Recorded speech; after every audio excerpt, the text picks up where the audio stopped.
This move in the market has a lot more to do with positioning, over leverage in some cases, volatility, than it does the economic fundamentals. When the sentiment shifts, when the trends change, that always causes a lot of turbulence. We've obviously had a level shift in the volatility environment across markets. Momentum had been probably the best factor all year. I think we're going to really get exposed as that passive has now become somewhat of a momentum strategy. When we put into context where we are, I think there's a lot more panic in the market than is warranted. This is Bloomberg Surveillance with Jonathan Ferro, Lisa Abramowitz, and Anne-Marie Hordern. Here we go again. Let's get the show started. Live from New York City this morning. Good morning for our audience worldwide. This is Bloomberg Surveillance. After snapping a three-day losing streak on the S&P 500, equity futures looking to add some weight to that. For all the talk of the Federal Reserve, it's the BOJ who blinks first. Step up, the Bank of Japan Deputy Governor, with this to say: I believe that the bank needs to maintain monetary easing with the current policy interest rate for the time being. The bank will not raise its policy interest rate when financial and capital markets are unstable. So guess what happened next? This happened next. Dollar yen, 147.50. A move of more than 2% against the Japanese yen. That is a weaker Japanese yen. And once you've seen that picture, you know what's happening on equity futures. Equity futures rallying on the S&P 500 up by another 1%. On the Nasdaq 100 up by 1.3. On the Russell, the small caps up by 1.8%. Anne-Marie, have we put a cork back in this story? Well, Paul Donovan this morning says hawk to dove in under a week. Bank of Japan governor indicated there'd be a pause in interest rate hikes in the wake of the strong financial markets reaction. Central banks are not supposed to create disorderly markets, so this is not necessarily surprising. The last rate hike will not be reversed. The political pressure, he says, of BOJ to raise rates was not properly backed by economic fundamentals. There's a lesson there for all central banks. Potentially, he means the Fed. What a mess. Mohamed El-Erian joining us a little bit later this morning at about an hour from now. He's got some views on central banks placating markets. And I have to say, Danny, talk about placating markets. The BOJ blinking very quickly. Are we reading too much into it, though? Because, of course, they don't want to hike when markets are chaotic. But Uchida went on to say, this is the deputy governor who was speaking, that I believe markets will calm down. And there I have no gap with Ueda on policy thinking, a.k.a. tightening and normalizing policy, which got us in this mess in the first place. So people are reloading up on those shorts, on those carry trades. Are they doing it too soon? So that's the question I've got to ask this morning. Is that the message ultimately the BOJ wants to send this morning? Reload, you're good to go, there's the green light, as you were? Surely not, and surely not, to Anne-Marie's point, if there was political pressure that made them make this decision in the first place. They essentially don't want all those carry trades in there. They wanted to wash out the short positions. You'd have to say, okay, they didn't like the speed at which it happened, but surely they don't want all those speculative traders in the yen to begin with. When it looks at the carry trade, though, Citi, I was shocked last night, was talking about China's yuan more at risk of being squeezed to unwind of global carry trades, as positioning the yen isn't extreme. So potentially the yen has unwound. But the issue, and Jonathan, you said this yesterday, when will we actually know when the carry trade for the yen is done? We don't. 147.57 is where dollar yen is right now. That currency pair positive by 2.2%. Equity futures doing OK on the S&P. We're positive by a little more than 1 full percentage point. Let's get the lineup for this hour. Coming up, Christian Nolting of Deutsche Bank as the S&P 500 snaps 3 days of losses. John Lieber joins us of Eurasia as the Harris-Waltz ticket makes its pitch to Middle America. And Nouriel Roubini of Roubini Macro Associates on his view that the US Treasury is manipulating debt issuance. That conversation coming up a little bit later this hour. Let's begin with our top story. Equities finding a firmer footing as the BOJ offers some verbal intervention. Christian Nolting of Deutsche Bank Private Bank doesn't think the volatility is over. We think our more cautious assessment of the market situation over the summer has been confirmed. We believe further volatility is possible in the coming weeks, but we see no fundamental reasons for a bear market. Christian joins us now for more. Christian, let's get into that. And welcome to the programme, sir. What tells you that this isn't the beginning of something much worse? It isn't the beginning of a bear market. Yeah, look, from my point of view, and good morning from my side as well, from my point of view, I think if you look at the fundamentals, at the macro data, yes, it has been weakening a bit in the US. But honestly, unemployment rate at 4.3 is not that bad. Even if it goes to 5, it's not a disaster from my point of view. If you look at the earnings season is not a bad one. Just the surprise momentum has come down. I would call this healthy. I think what's not healthy, if you see a Nikkei coming down 12% in one day, unwinding of carry trades. So if you unwind this a little bit, I think it's healthier for the market as well. From that perspective, I don't think we need to change our macro outlook and to be positioned like what we said is a barbell strategy. So keep the large caps, but start moving also to mid and small caps a bit more as a barbell, I think makes sense. And this was the more cautious positioning we had at the beginning, and we won't change it. I think the rotation trade will continue, but I don't see a massive recession in the US, which would cause a bear market. Christian, just to pick up on that, the rotation trade will continue. Are you suggesting we should be picking up the pieces in small caps this morning? So what we have been saying, well, if you look at performance, for example, both in the US and in Europe, if you look at, for example, Russell 2000, worse performance than the S&P, but if you look 1 month, I think it has been slightly outperforming, which is good news. Still to the downside, as you can see in the chart.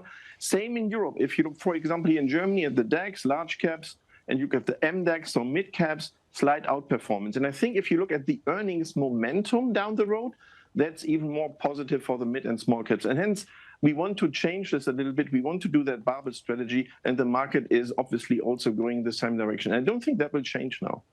In terms of the barbell, on the more risky side of tech, people loaded up on Monday.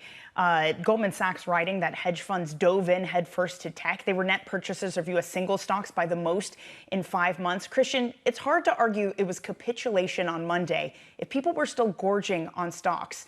How healthy does that mean this market actually is after the sell-off to start the week? Yeah, I think what has really changed is, and we've talked about this many times, right? So the bad news is no longer the good news. I think bad news is not bad news. And I think that's why we will continue to see the trade. And just to put everything now back into technology, I wouldn't be a bit careful. Hence, to balance out a little bit, diversification, I think, makes more sense maybe than the first 7 months of the year. That's why we want to balance a little bit. And from that perspective, I think it makes more sense to look at diversification. And that's the trade we are doing.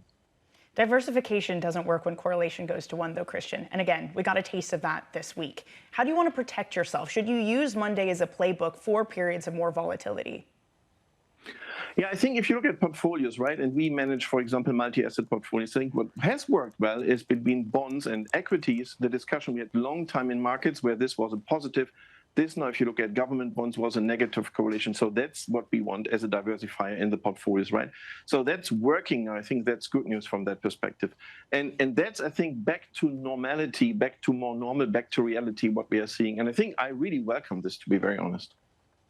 I have a question for you, Christian. The top of your note says, when Wall Street coughs. You obviously think this is a time to potentially get in. You think this is just a moment in the markets. What signals are you looking for to see potentially what a cough can turn into a big cold?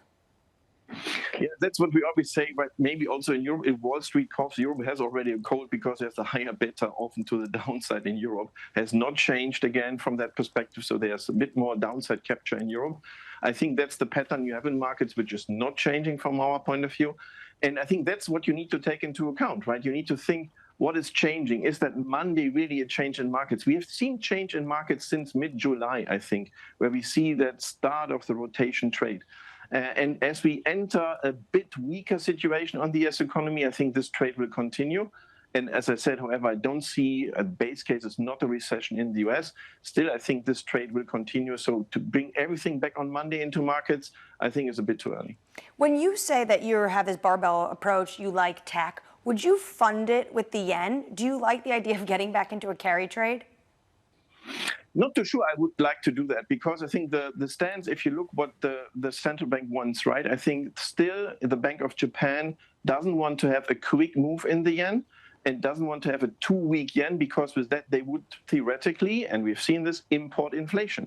So their stance will still be not to have a 2-week yen, but to slightly and slowly probably appreciate this a little bit. And that is not positive for the carry trade, so I would not load up on carry trades right now. From that perspective, that's why I'm saying this rotation trade is probably not over as well. Christian Nolting of Deutsche Bank. Christian, appreciate the update, sir. Thank you. I love Danny's question. Do we need to rethink risk mitigation strategies? It's something that Christian Muller-Glissman over at Goldman's thinking about as well. Given the massive rally we saw in bonds early this week, have we pulled forward some of the buffer that you can receive from, say, having bonds in a portfolio? Well, also part of the problem with that is that bonds, sure, they had a big rally, but they undid it once we got any strong data, whereas equities kept going. So you get this idea that equities are vulnerable to positioning, that froth can get washed out. And when that's the case, and when economic data is surprising to the upside, maybe bonds aren't working as they should. Bond yields a little bit higher on the session, up by 5 on a 2-year. Back 3.4% on a 10-year yield, up by 4 to about 3.93. Let's get you an update on stories elsewhere this morning with your Bloomberg Brief. Here's Yahara Hackers. Hey, Yahara. Hi, John. Bloomberg has learned that U.S. officials plan to propose limits on sales of Chinese vehicle software as soon as this month. Sources say the move will include curbs on the use and testing of Chinese technology for autonomous vehicles. The restrictions are meant to keep Chinese companies from collecting data on U.S. drivers, as well as preventing China from having a bigger hold on the U.S. market. Shares of Novo Nordisk are falling in European trading. The company reporting sales of its blockbuster weight loss treatment Wegovy fell short of analyst estimates, as did its biggest drug, Ozempic. As for the outlook, it says operating profit will grow 20 to 28%, down slightly from its earlier forecast. Novo also withdrew its submission to U.S. and European regulators for approval of Wegovy for the treatment of heart disease, but said it will resubmit next year with additional data. And Disney shares are trading higher in the pre-market, the entertainment giant announcing it's raising the prices of its streaming services. The price for its cheapest offering, Disney Plus with advertising, will climb 25% to almost $10 a month. Disney Plus without ads will cost nearly $16 a month, marking a 14% increase. The changes take effect on October 17th. Disney earnings are due at about 6:30 a.m. Eastern, and we'll have an interview with CFO Hugh Johnston at 7:30. That's your Bloomberg Brief. John? Yahara, thank you. More from Yahara in about 30 minutes. That interview about 1 hour and 20 minutes away. As we wait for those Disney earnings, everything we've heard from corporate America, just to summarize, it goes something like this: a loss of pricing power and declining sales in certain places. Interesting to see what the streamers see. What are they seeing? What tells them they've got this pricing power that won't lead to big churn in the business? And they're not the only one that's doing it. What I have to assume is if you looked at their cost rises, they're not doing it for their big bundle. So the one that has ESPN Plus, Hulu, and Disney. So maybe they're just trying to get people to go to the bundle because they think that's stickier. So we make everything more expensive except for that product. Hugh Johnston coming up a little bit later this morning. Must-watch conversation. Don't miss that. Up next on the program, the Harris-Walz campaign making its pitch to Middle America. Donald Trump's not fighting for you or your family. He never sat at that kitchen table like the one I grew up at, wondering how we were going to pay the bills. He sat at his country club up in Mar-a-Lago, wondering how he can cut taxes for his rich friends. Quite a rally in Philadelphia yesterday evening. We'll pick up on that in just a moment. Live from New York City this morning. Good morning.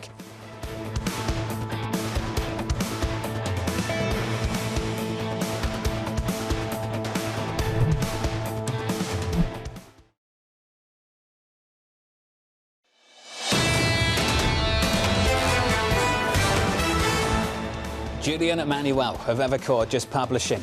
He says this: the wall of worry that stocks traditionally climb on the way to higher prices has been fully rebuilt and is ready to be climbed. And the labour market data makes it feel like the ascent of Mount Everest. We get more labour market data tomorrow morning, 8:30 Eastern time. Jobless claims in the mix. That's the last big data point of the week. Ahead of CPI in about a week's time.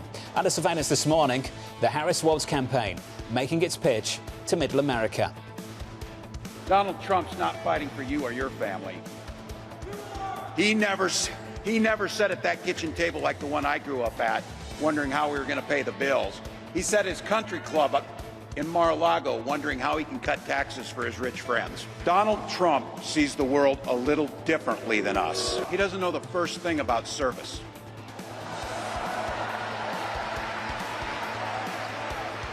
He doesn't have time for it because he's too busy serving himself. Here's the latest. Vice President Kamala Harris and her running mate Tim Walz heading to Michigan in a bid to court the union vote. A new national poll by NPR and Marist showing Harris holding a 3-point advantage over Donald Trump. John Lieber of Eurasia Group joins us now for more. John, let's talk about the choice first, and then we can get into some of the campaigning. What do you think was the deciding factor between going with Walz and not with Shapiro? I think they seem to get along. Walz is a good guy. He's got a very progressive record in Minnesota that's been endorsed by all parts of the Democratic coalition. And I suspect, and we don't know this, but I suspect they had concerns that Shapiro was going to divide parts of the Democrats because of his record on Israel and Palestine. John, when it comes to the campaign, both of these campaigns are going after their base. Who is vying for the center right now? I mean, I think the Democrats are making a very strong play for the center right now by not really talking about their record and not really talking about policy and being very guarded with Kamala Harris. By not letting her do any live interviews. She's not like going on the podcast circuit. She's just going out and giving these set piece rallies with now a running mate that excites the Democratic base. And I think that reflects an effort to present her as the moderate choice in this election cycle. Meanwhile, Trump is on Truth Social saying all kinds of wild things. And I don't think he has the ability to speak to the center. That's just not what he does. There are going to be undecided voters who like both flavors, though. And this is probably still going to be a close election, even as Harris is surging. But when it comes to policy, Governor Walz, when he was in the House, where you were also working at one point, he was definitely an individual that was in the center. But after those 12 years, as a governor, can anyone say that this individual is a moderate?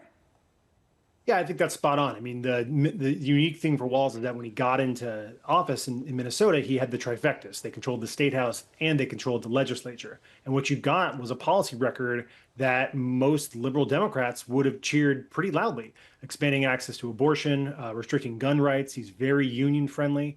I think this is going to be something that Republicans are going to be hammering on over the next several weeks. To me, the big question is, can they define this guy who's like a super normal, likable individual as somebody from the far left? And I think that's going to be part of their messaging strategy.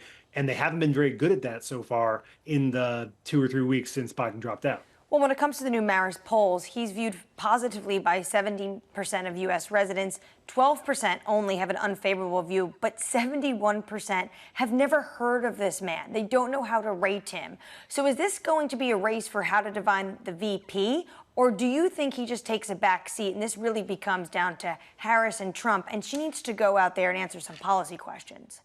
Yeah, no one knows who any of these guys are. But, this race is going to be about, they're going to say this is the most progressive ticket ever. And that's really what this is going to be about. They're going to say that Harris-Walz is extremely progressive. These are two liberals, one from the coast, one from the middle of the country, who's aligned with the Democratic Socialists. And they're going to continue to attack him. So Walz has upside for Harris. That rally last night, there was a ton of energy there. They've raised nearly $500 million in an extremely short amount of time. And they're going to be able to run a competitive race. Defining Walz and defining Harris on their policy agenda is going to be the big challenge for the Trump administration, because the Trump campaign, because Trump's personality is so strong. He makes this about personality and not about policy, and they need to pivot over to talk about their record if they want that to succeed. I have to say, John, it's remarkable to think about where we came from with this Democratic Party. Before Biden stepped down, there was talks of fracturing in the party. Even after Kamala Harris became the nominee, we still talked about that when we're talking about the VP pick.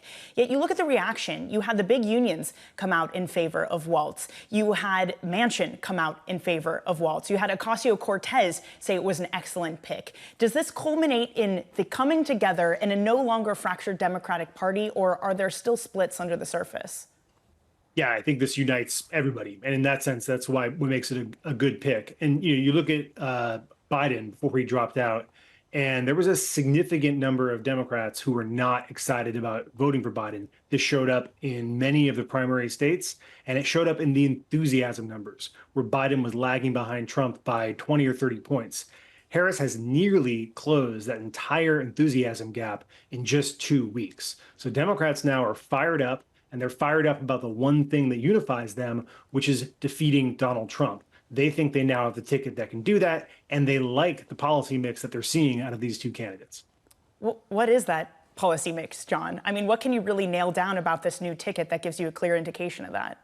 It's going to be the same stuff that Biden's been offering for 4 years and the same stuff that Democrats have been offering for a long time. So increasing taxes, particularly the corporate tax rate, and higher taxes on high-income Americans, expanding access to things like healthcare. They're going to try to enshrine abortion rights in federal law. And they're going to do more to make it easier for people to join federal labor unions, which Democrats have been trying to do for decades without success because of the mixture of moderate and conservative Democrats in their coalition. A lot of those moderate and conservative Democrats, particularly Joe Manchin and Kyrsten Sinema, that were able to block the progressive parts of the Biden agenda are not going to be in Congress next year. So if they come in with a trifecta, you're going to see much bigger spending on green energy, and you're going to see a lot of the things that Biden couldn't get done suddenly achievable. That's the word I was looking for, energy. What is the energy policy? More green energy, fewer fossil fuels. I mean, it's pretty straightforward. The Biden administration's banned LNG exports. They haven't really been able to do much to stop getting oil and gas out of the ground here, but they have done the largest climate spending program in probably world history. And that's the kind of thing that I would expect to see the Harris administration doubling down for. More subsidies for green energy, battery development, more industrial policy to get production out of China and into the United States, and more self-reliance when it comes to American green energy, but very hostile towards fossil fuels. Do you think they dance around the fracking issue?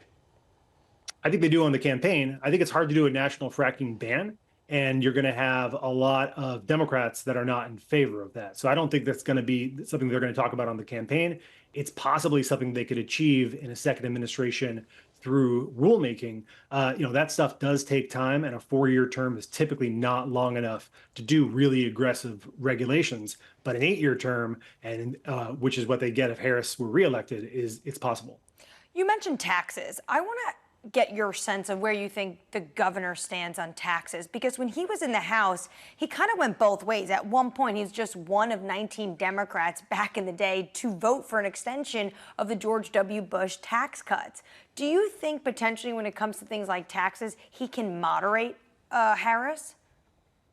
No, I don't think there's. I mean, you look at the Biden tax plan, and they want to roll back the Trump tax cuts, at least for high-income people, and particularly they want to raise the corporate tax rate. So, I don't see any Democrat deviating from that. The question is going to be how high, and Biden's proposed 28% on the corporate tax.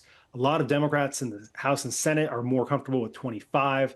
But on the high income tax rates above 400,000, on things like taxing the unrealized gains for people who have a net worth of over $100 million, all of these ideas are going to be live only in a situation where Democrats get the House and Senate and the White House. Interesting. John, appreciate your input as always, sir. One of the best. John Lieber there of Eurasia Group. On the new matchup, finally complete, we know who the VP is. China's an issue here that I think probably needs some more detail. This is a governor that knows a lot about China and may offer a different perspective on the path forward here. And he's talking a lot about his experience in China. He was a teacher there dealing with the Chinese people. Potentially is going to offer up some attacks on the Republicans. But at the same time, he has come out and said he wants to be strong when it comes to competition on China. But there's a number of policy issues. But again, I go back to this poll that was done before he was selected. More than 70% of Americans don't even know who this is. And the race, the timeline is so short. We talk about November 5th, but actually people are going to be voting in September if they do early mail-in ballots. So this gives the opposition an opportunity to define the gentleman for everybody. And I just wonder how much ammunition a Governor Walz offers the Republicans versus, say, a Governor Shapiro. Well, he's going to offer them a lot of ammunition when it comes to, I think, two key things. One, social issues, especially given Minnesota is now a place for gender reaffirming care. Also, second, when it was the 2020 riots following the killing of George Floyd and this upheaval you saw in Minnesota, he got a lot of criticism for not calling in the National Guard sooner. So I think these are two key issues you're going to see Republicans really want to hammer him on. The city was quite literally burning through all of that. I don't think we've forgotten those images. Much more still to come on all of that. Just to reset, equity futures on the S&P 500 positive here by a little more than 1 full percentage point on the S&P. Coming up on this programme, we'll catch up with Nouriel Roubini of Roubini Macro Associates, arguing that the United States Treasury is manipulating debt issuance. Janet Yellen had some things to say about this as well, and this conversation is just around the corner. In the bond market this morning, Treasury's a little softer, yields a bit higher, up by 5 basis points on a 2-year. Your yield north of 4% at 4.02. On a 10-year, up 4 basis points to 3.93. From New York City this morning, good morning and welcome to the programme. You're watching Bloomberg TV.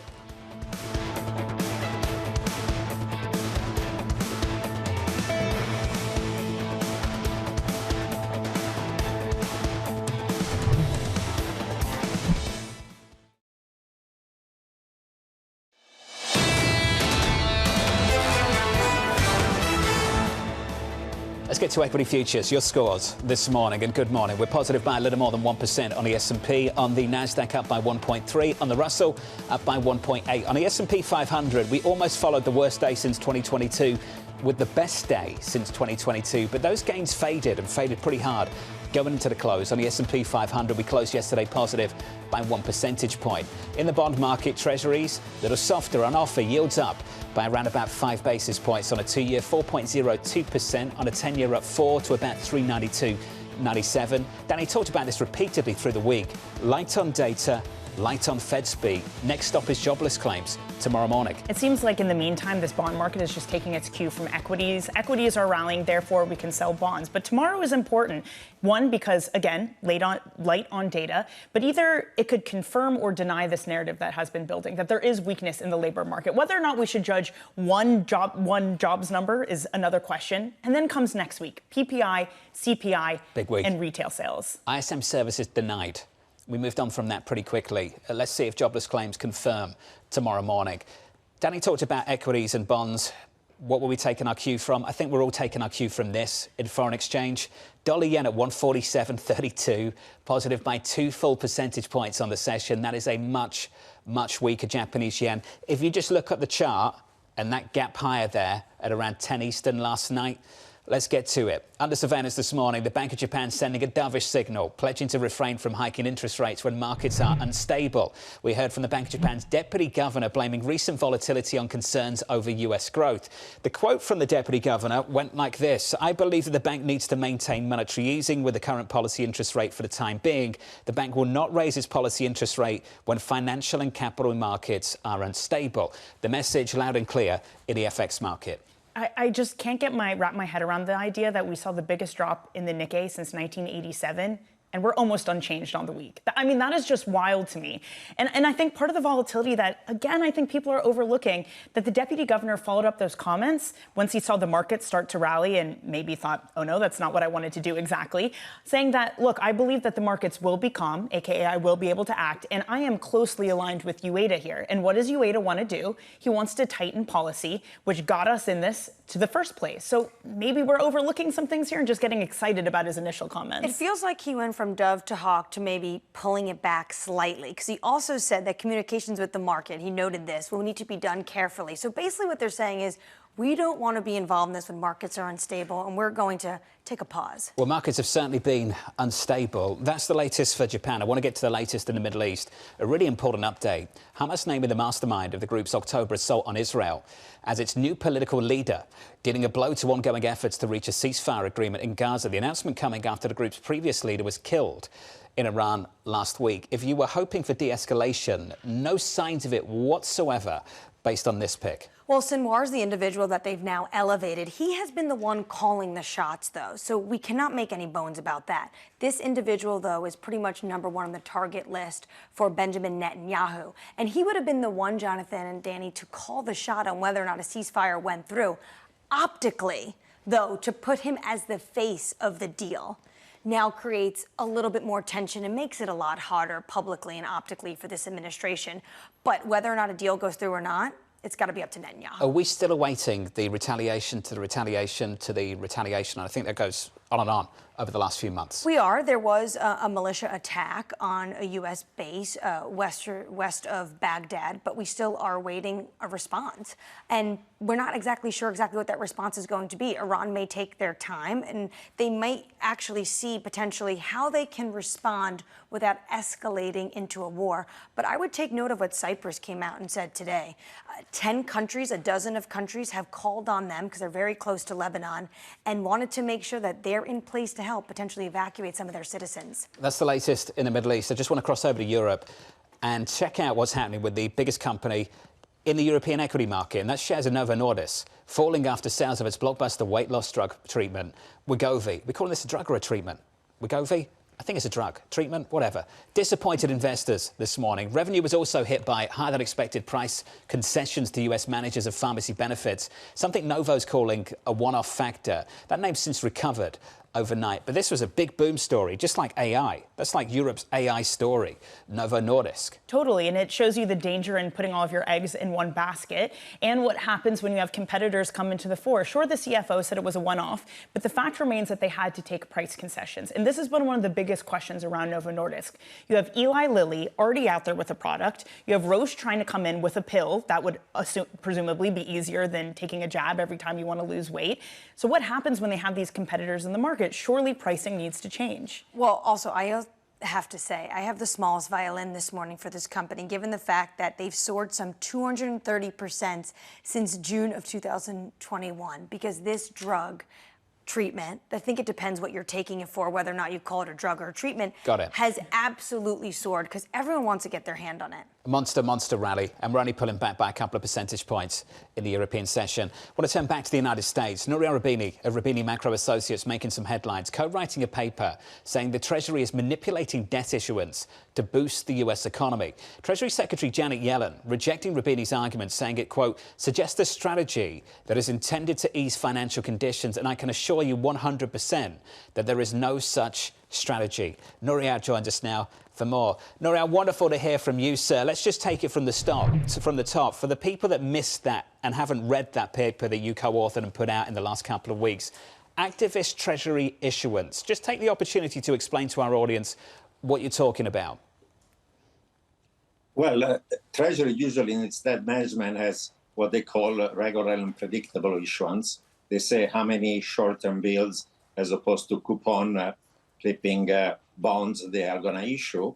In the past, the rule has been that not more than 15 to 20% of the stock of debt should be bills that are short-term, the rest of it being medium and long-term. But since last year, the issuance of short-term bills has been something like, at the margin, the flow of it, something like 60 to 70% of the issuance. So they've been issuing much less of the long-term bonds and more of the short-term bonds. That, like a backdoor version of quantitative easing, because it reduces the supply of long-term bonds, it boosts the price and reduces the long-term interest rates on 10-year treasuries. We estimate that the amount of it has been such that is equivalent to a reduction of 25 basis points in 10-year treasuries or 100 basis points reduction of the Fed funds rate by the Fed. So the Fed is trying to tighten financial conditions to slow down the economy and inflation, to achieve a soft landing, while Treasury has been trying to ease financial conditions by trying to boost the economy. So that's what's been happening. Nouriel, there's a suggestion in the piece that this is a deliberate political project. What tells you that that's ultimately what they've been doing, and something, of course, that they deny? Well, first of all, they do admit that what they're doing has an impact on financial condition. They cannot deny that. But then the question is about the motivation. Now, Treasury traditionally issues more of the short-term bills when there is a recession, a financial crisis, a liquidity shock, an episode like COVID, or other types of turmoil like a severe recession. That's normal and that happens. But we live in a time in which there is no financial crisis, growth is above potential, inflation is still above target, and financial conditions are normal. And until recently, effectively asset prices like the stock market were at all-time high. So the question is why they're doing it at this time. And my explanation was that last summer when 10-year Treasury went to 5% because suddenly the bond vigilantes globally woke up and realized that our deficits are large and unsustainable, Treasury got kind of nervous about it, and they decided to effectively a form of backdoor QE by buying more of the bills and issuing more of the bills and less of the long-term bonds. And that has eased financial condition quite significantly. The Treasury official that oversees debt issuance, Joshua Frost, had this to say. He said the autumn slowdown in added issuance of 10, 20, and 30-year securities amounted to roughly a 1% change. So how is that basically the Treasury knowingly trying to, what it feels like, manipulate the markets or make financial conditions easier if it's only a 1% change? Well, what has happened is that the range of the stock of term bills was between 15 and 20. Right now it's significantly above 20. And the flow in the last few months has been something like 60 to 70% of the new issuance being bills.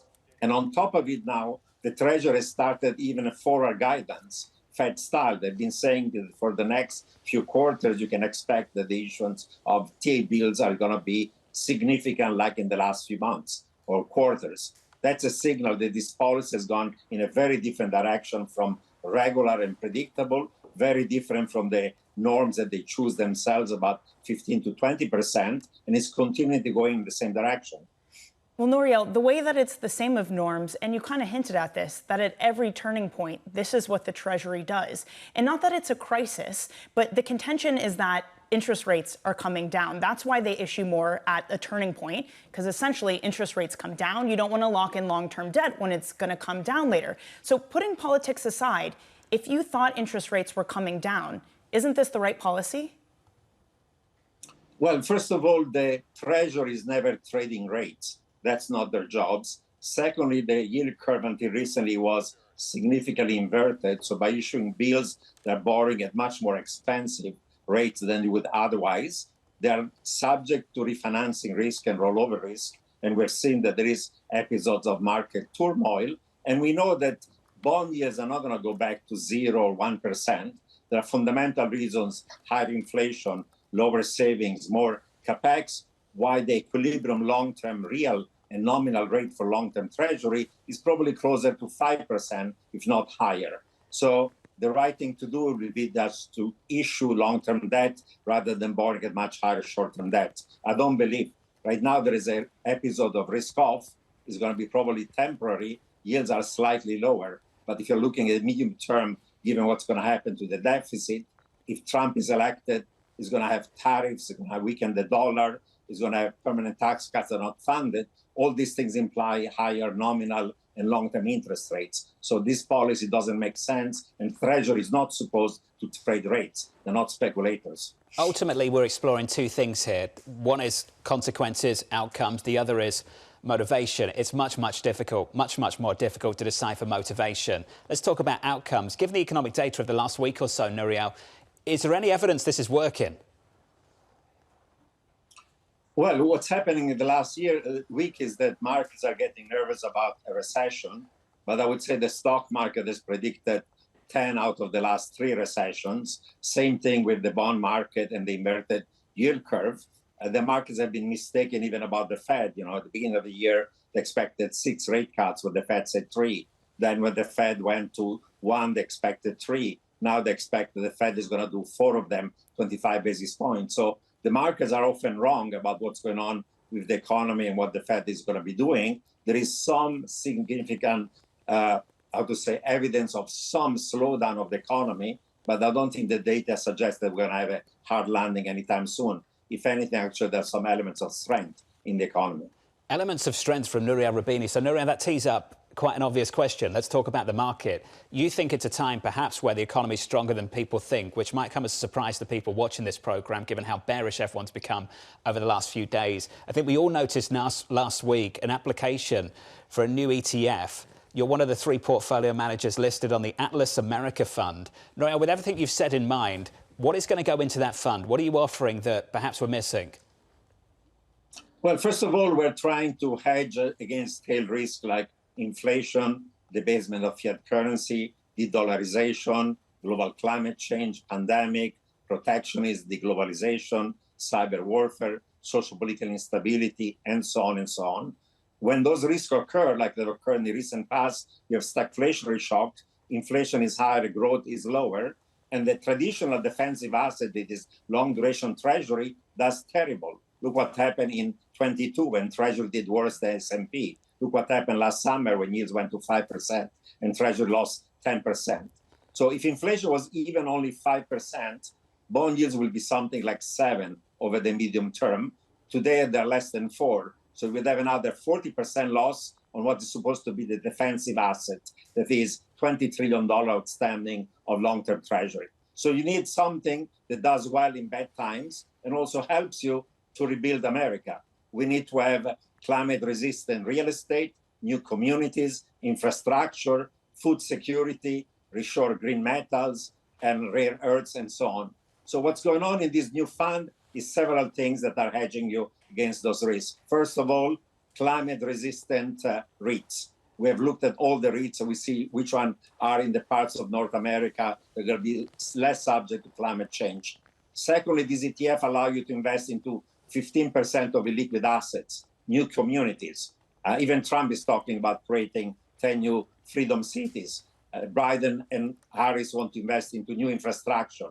We want to have food security. We want to reshore critical things. We need gold in this ETF to hedge against social-political, geopolitical, and financial risk. And if inflation is going to be higher, you want to stay away from long-term treasury into stuff that's going to be having higher yield without having a price effect, short-term treasury and tips. So they dynamically optimized combination of all these assets that provide you a new, much more resilient defensive asset and one that invests actually in rebuilding America at the time when we need to do so. That's the pitch. Fascinating stuff. Nouriel, when you're back in New York, which I think is next month, we're going to sit down and have a longer conversation about this. Appreciate your time this morning. Nouriel Roubini there of Roubini Macro Associates. A lot to work through there. Dr. Doom didn't sound too bearish at all on the economy. No. Bearish on duration, though. That was very clear. Yeah. And I think that's kind of where some of this argument about the Treasury really, the rubber hits the road, because the assumption, at least from the advisory committee, is that rates will be coming down, so it makes sense to borrow on the short end. Whereas Nouriel is saying rates are going to be higher, therefore, than borrowing on the short end, it doesn't make sense, so it must be politically motivated. Drew Madison MetLife writes in, he's right about the result. Yenon is right about the intent. So I guess we call that a draw. Let's get you an update on stories elsewhere with your Bloomberg Brief. Here's Yahara Hackers. Hey, Yahara. Hi, John. Shares of Lyft are lower in the pre-market. The ride-sharing app posted a lower than expected outlook for the current quarter. However, it did post a profit with a record number of rides and record number of new drivers. Lyft still doesn't expect to be profitable on an annual basis for several years. Rival Uber reached that mark last year after more than a decade in business. CVS is trading lower in the pre-market. The pharmacy slashing its outlook for the third straight quarter while announcing $2 billion in cost-cutting measures. Brian Kane will also leave his post as the president of the Aetna insurance unit. The company's CEO and CFO will take over those duties during a search for a successor. CVS telling investors over the coming years more savings will come from the use of AI and streamlining and automating operations. And former President Donald Trump is sitting down for an interview with Tesla CEO Elon Musk on his social media platform X.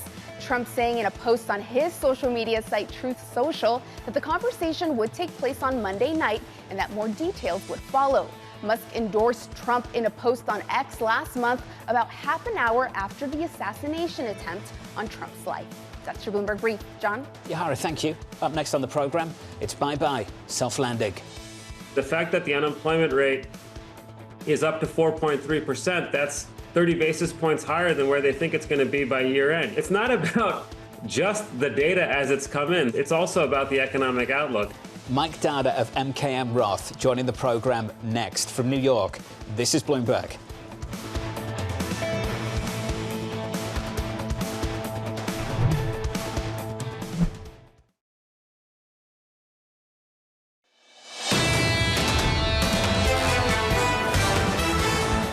Equities bouncing back. That bounce continues. Equity futures here up by 1.2% on the S&P 500. Under surveillance this morning, it's bye-bye, soft landing. The data already justify a 50 basis point move. I mean, the fact that the unemployment rate is up to 4.3%, that's 30 basis points higher than where they think it's going to be by year end. It's not about just the data as it's come in, though they keep wanting to make it about that. It's also about the economic outlook. I think the distribution of risks is skewed to the downside, and it's important for the Fed to neutralize those downside risks by easing monetary policy. So here's the latest. A weaker than expected July payrolls print, putting extra emphasis on weekly jobless claims due tomorrow morning. Michael Darda of Roth MKM isn't waiting for that to draw conclusions. He says, bye-bye soft landing. It was nice knowing you.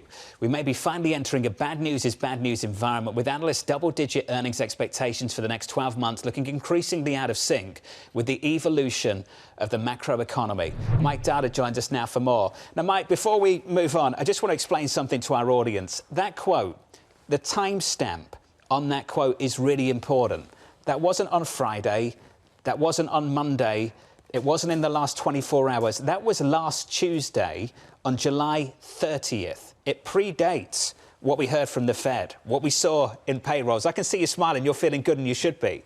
Mike, can you tell me what you saw that was guiding that view of things before we saw it for ourselves on Friday? Yeah, thanks a lot, John. I really appreciate that. What we were seeing when we wrote that note was the Conference Board data for July. So this is survey-based data that essentially asks people about their labor market perceptions and their current circumstances. And what we saw from that data in both June and July is that the present situations index had tumbled about 20 index points from where it was 1 year earlier. Since the data goes back to 1980 or so, we haven't seen anything like that, a move down like that outside of actual recessions. And then equally importantly, there's a spread between those saying jobs are hard to get and jobs are plentiful that correlates very strongly with the unemployment rate. And that pushed to a new high for the year in July. And lo and behold, we got another pop in the unemployment rate. But those trends were underway even before the July jobs data. So I think we need to consider that, given that there's a debate about whether the data last Friday could be fluky. These trends have been underway. They're persisting. And, our fear is that the soft landing could be slipping away. Does that also imply that the Fed is just too far behind, that the data has already started to slip and they didn't go in July, therefore going in September, there's only so much they can do? Yeah, I think that's exactly right. I mean, if we listen to Fed Chair Powell, what he was talking about at the last Fed press conference was this idea of a totality of the data. And if you look at a totality of the data, it really is a mixed picture, right? GDP and jobs look okay. And some of the other data that I spoke about, some of the survey-based measures and the move in the unemployment rate look more recessionary. And so this is why business cycles come to an end. When you're at an inflection point, it looks a little bit messy. It's not totally clear cut. So if policymakers are waiting for a completely obvious recession to slap them upside the head, then they're going to be way behind the curve. Mike, you had a couple of trades. One was long duration. In equities, it was focused on defensives. We've had a big reset in markets since that call. Where are you now on where we should be in markets? Yeah, I think probably investors should still stick with the defensive categories for now. We've been an advocate of the utility sector since last fall. Really got smashed hard last year with long-term interest rates rising so violently, up to 5% on the 10-year. And so a substantial chunk of that has been reversed. I think we're going to have to be a little bit more patient for some of the cyclicals, even small caps. The valuations have come way down relative to the overall S&P 500. So I do think there are some increasingly attractive areas here that are cyclical, but the business cycle matters a lot. And so you don't want to be too early there.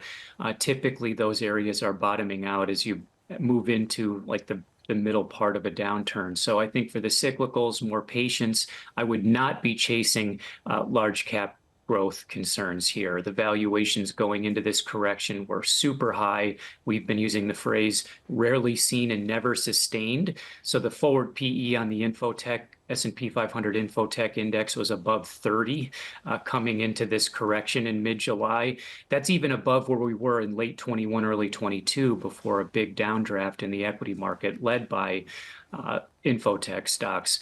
So my concern there is that the expectations are just way too high. I mean, overall earnings expectations growth for the S&P 500 now is 13% over the next year. That looks totally out of kilter with all the other indicators that we look at, and certainly a slowing economy, if not recession.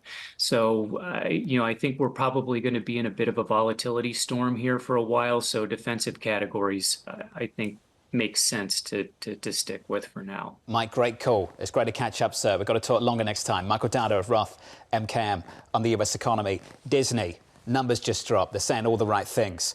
Earnings come in better than expected. The combined streaming businesses achieve profitability. They now see full year adjusted EPS growth target of 30%. The stock is up by 3.3% in the pre-market. More on Disney in just a moment. In the next hour, we'll catch up with Mohamed, El-Erian of Queen's College, Cambridge, with us for the hour here in New York. We'll speak to Bloomberg's Josh Wingrove. We'll speak to the Disney CFO, Hugh Johnston, and former New York Fed President Bill Dudley. Quite an hour in the second hour of Bloomberg Surveillance. It starts in about 4 minutes' time.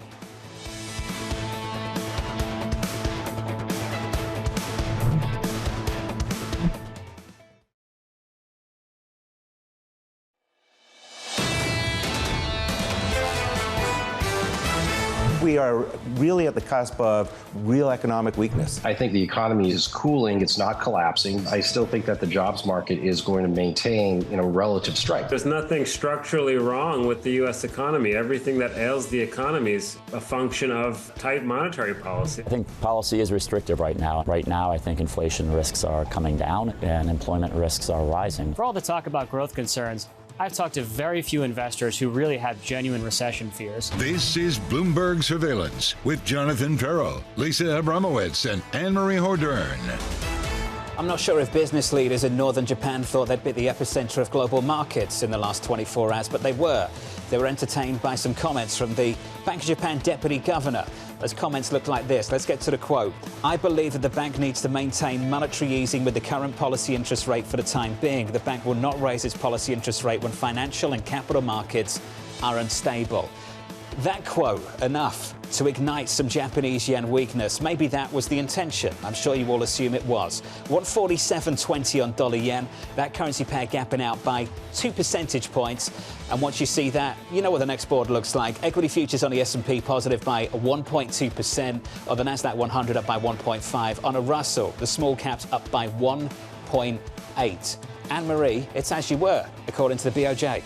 Yeah, it is. But they're not going to reverse the last rate hike. So basically what they're saying is we're putting it on pause. Danny's brought up a really good point of the fact that they're also pretty much saying that on top of the fact, what Ueda was saying is they're going to pause interest rate hikes, but they're not changing policy per se at the moment. Right, that's the point. Maybe they're just moving slower. But the deputy governor is saying that I'm aligned with Ueda. Nothing has changed, and markets will go back to calm. And once they go back to calm, the implication is that they will tighten and they will have the hawkish forward guidance, of course, relative to what the BOJ usually does.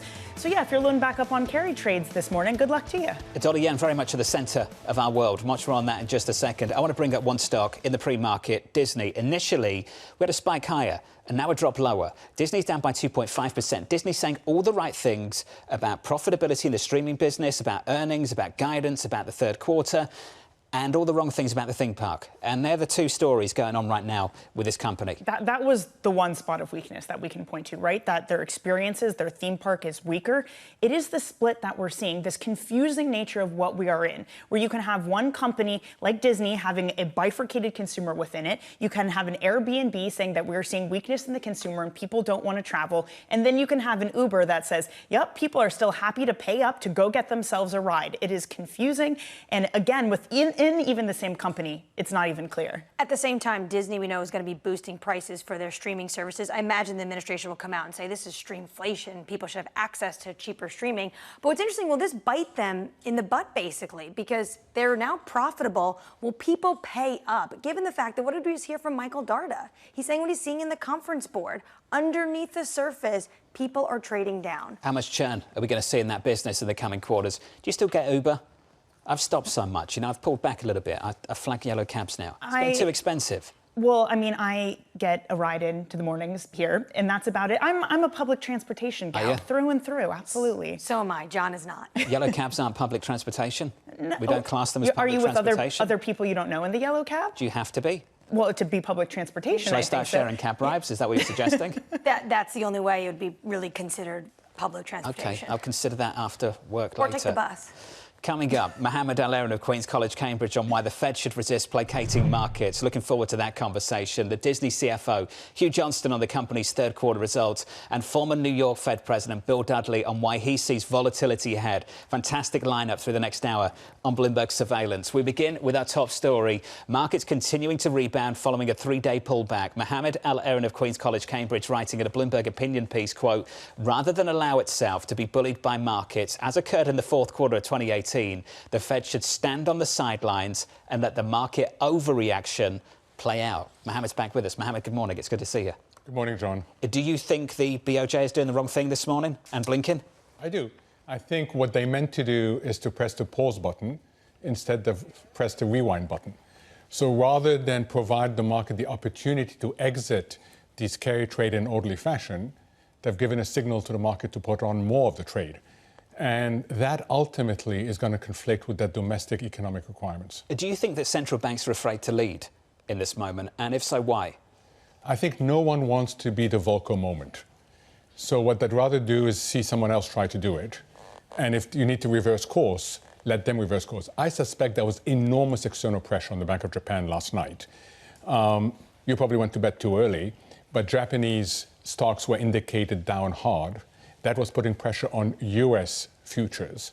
And next thing you know, the Bank of Japan comes out. When you say enormous external pressure, what external pressure are you talking about? So the narrative has evolved. And this actually speaks to a fundamental issue that there are no anchors to this market. There's no longer a growth anchor. There's no longer a policy anchor.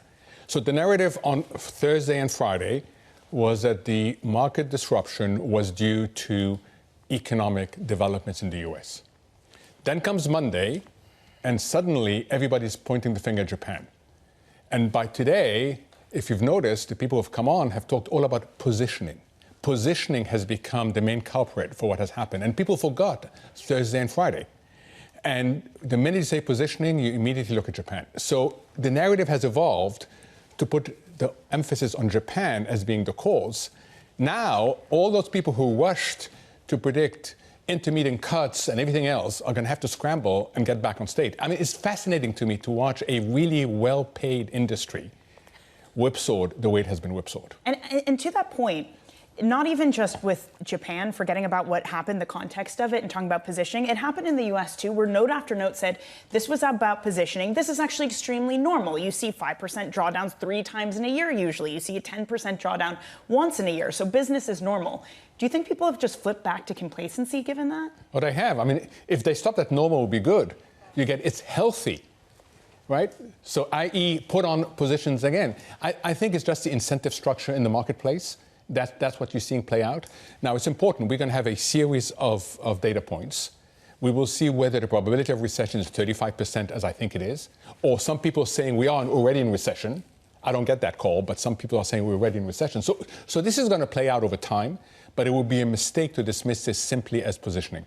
Are you describing an environment kind of like 2020, not in terms of just how catastrophic and worrisome it was, but you have this moment in time where the market is trying to find a trend, and it's volatile in the meantime. Is that where we are, just this turning point, and we kind of don't know which way we're going? So that's a great comparison, because what happened in 2020 had such a major shock that you lost all your anchors. And I think this is where we are today. And I'm really glad we're having Bill Dudley on. Because the question to ask Bill Dudley is, should the Fed regain control of the narrative? You have Jackson Hole coming up. This is a golden opportunity for them. Forget about September. Jackson Hole is much more important to this marketplace, to the well-being of the economy, because the Fed needs to regain control of the economy. Unless you establish anchors, the volatility itself of the marketplace will undermine economic well-being. But Mohamed, if we're anchorless right now, is Jackson Hole too far away? I don't think it's too far away. I'd rather have it earlier, but it's not too far away. It's pretty soon, and you can have all sorts of steps by Bank of Japan. You can have verbal intervention. You can buy enough time until then. But you'll need a credible and hopefully effective attempt by the Fed to restore its narrative in this marketplace. And what do you think that's going to be? I don't know, because they haven't shared with us some basic information about longer-term trends. We don't know where they see the short-term or the long-term neutral rate. But they better tell us pretty quickly, because otherwise the market is going to take us all over the place. You've drawn a pretty clear distinction between what you think the market thinks is going on, and by the market I mean well-paid people who are employed to tell us where all of these things are going on and why they're going on, and what you think is happening. What do you think is the ultimate issue at play if it's not the yen carry trade and it's not what's happening at the BOJ? What do you think is the issue at play? I think the market has recognized that a very high probability of a soft landing was too good or too complacent a view. I think the market has slightly overreacted in its assessment of a recession. I've put it before at 35%. It's still at 35%. The balance of risk is for it to go higher, but it's not a dominant scenario. So I think that fundamentally what you're getting is a reassessment of the left tail. That is what's going on. Now, as that shock went through the world, it exposed vulnerabilities in different places. So you get the classic spillover and then spillback. And that's what we played with. But fundamentally, it is a question of what is the distribution of outcomes look like? How fat is the left tail? It was amazing to see on Friday, kind of to witness your commentary on where you were versus the market. You were like here, the market was over here, and you sounded off sides versus what the consensus was, and all of a sudden this happened, sort of overshot you. Can you just walk us through what you thought about that initially as that was happening? So start going into Wednesday, where I was saying the Fed should cut, and the majority of people were saying they shouldn't. So I was here, and the market was here. Then you get 2 week prints, and next thing I know, the market goes all the way over here. And all the way over here means they should cut 50 in September. They should cut 75 in September. Oh, no, they should do an intermeetings cut. And what we saw is a total collapse in yields. And I said on X, this is an overreaction. And now what we're getting is the market's coming back to where I think it should. The 2-year back over 4%, that makes sense.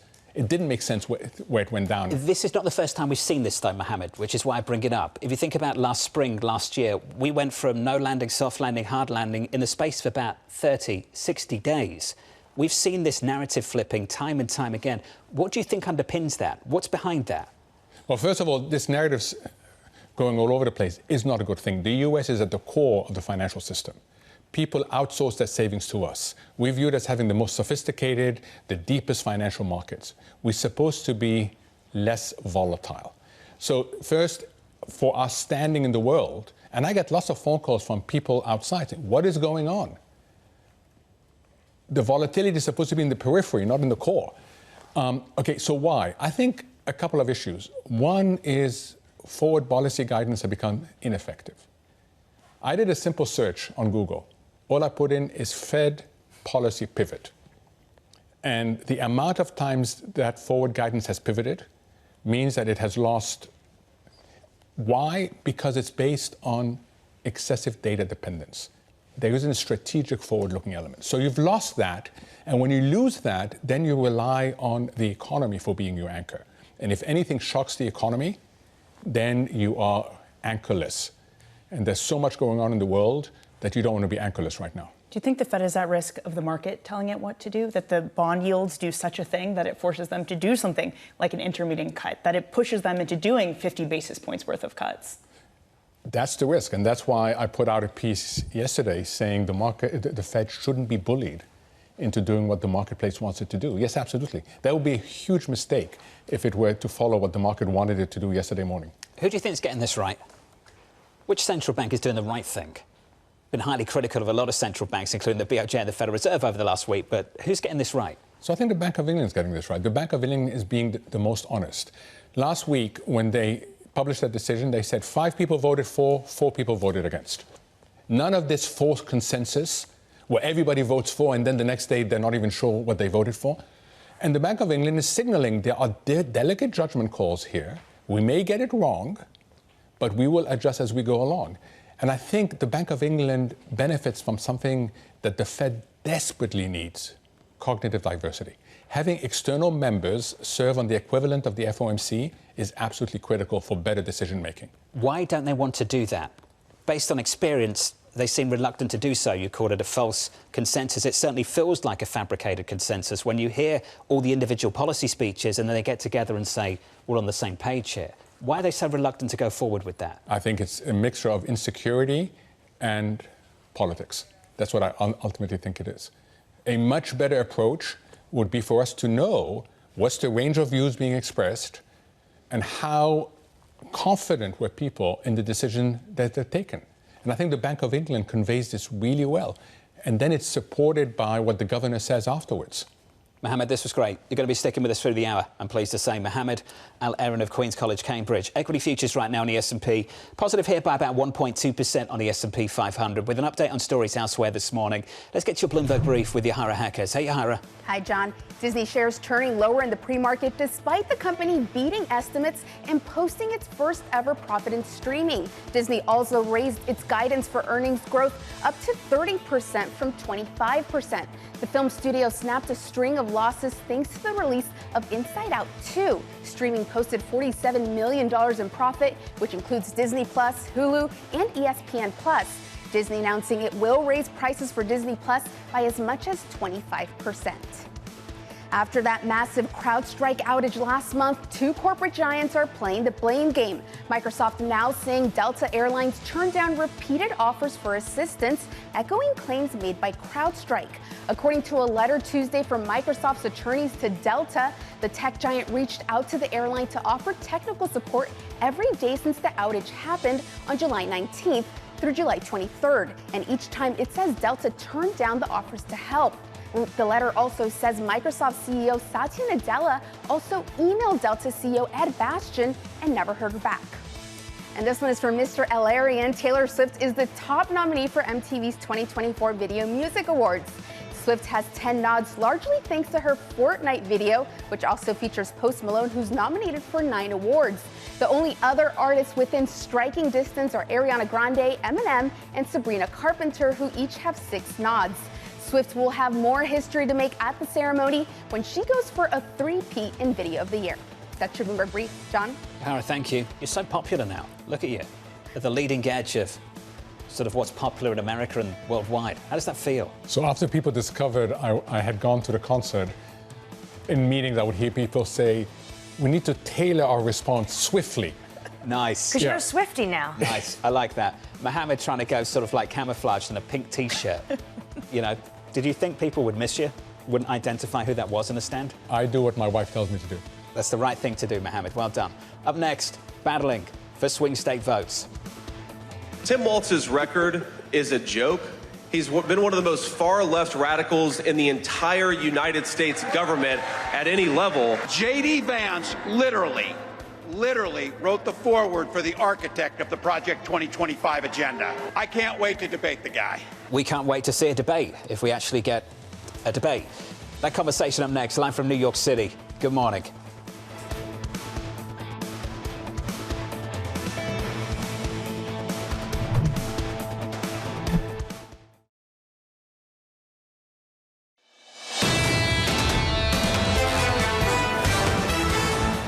Getting abused for saying that yellow cabs were public transport. TK told me this when I first moved to New York City. That's your first problem. TK said yellow cabs were public transport.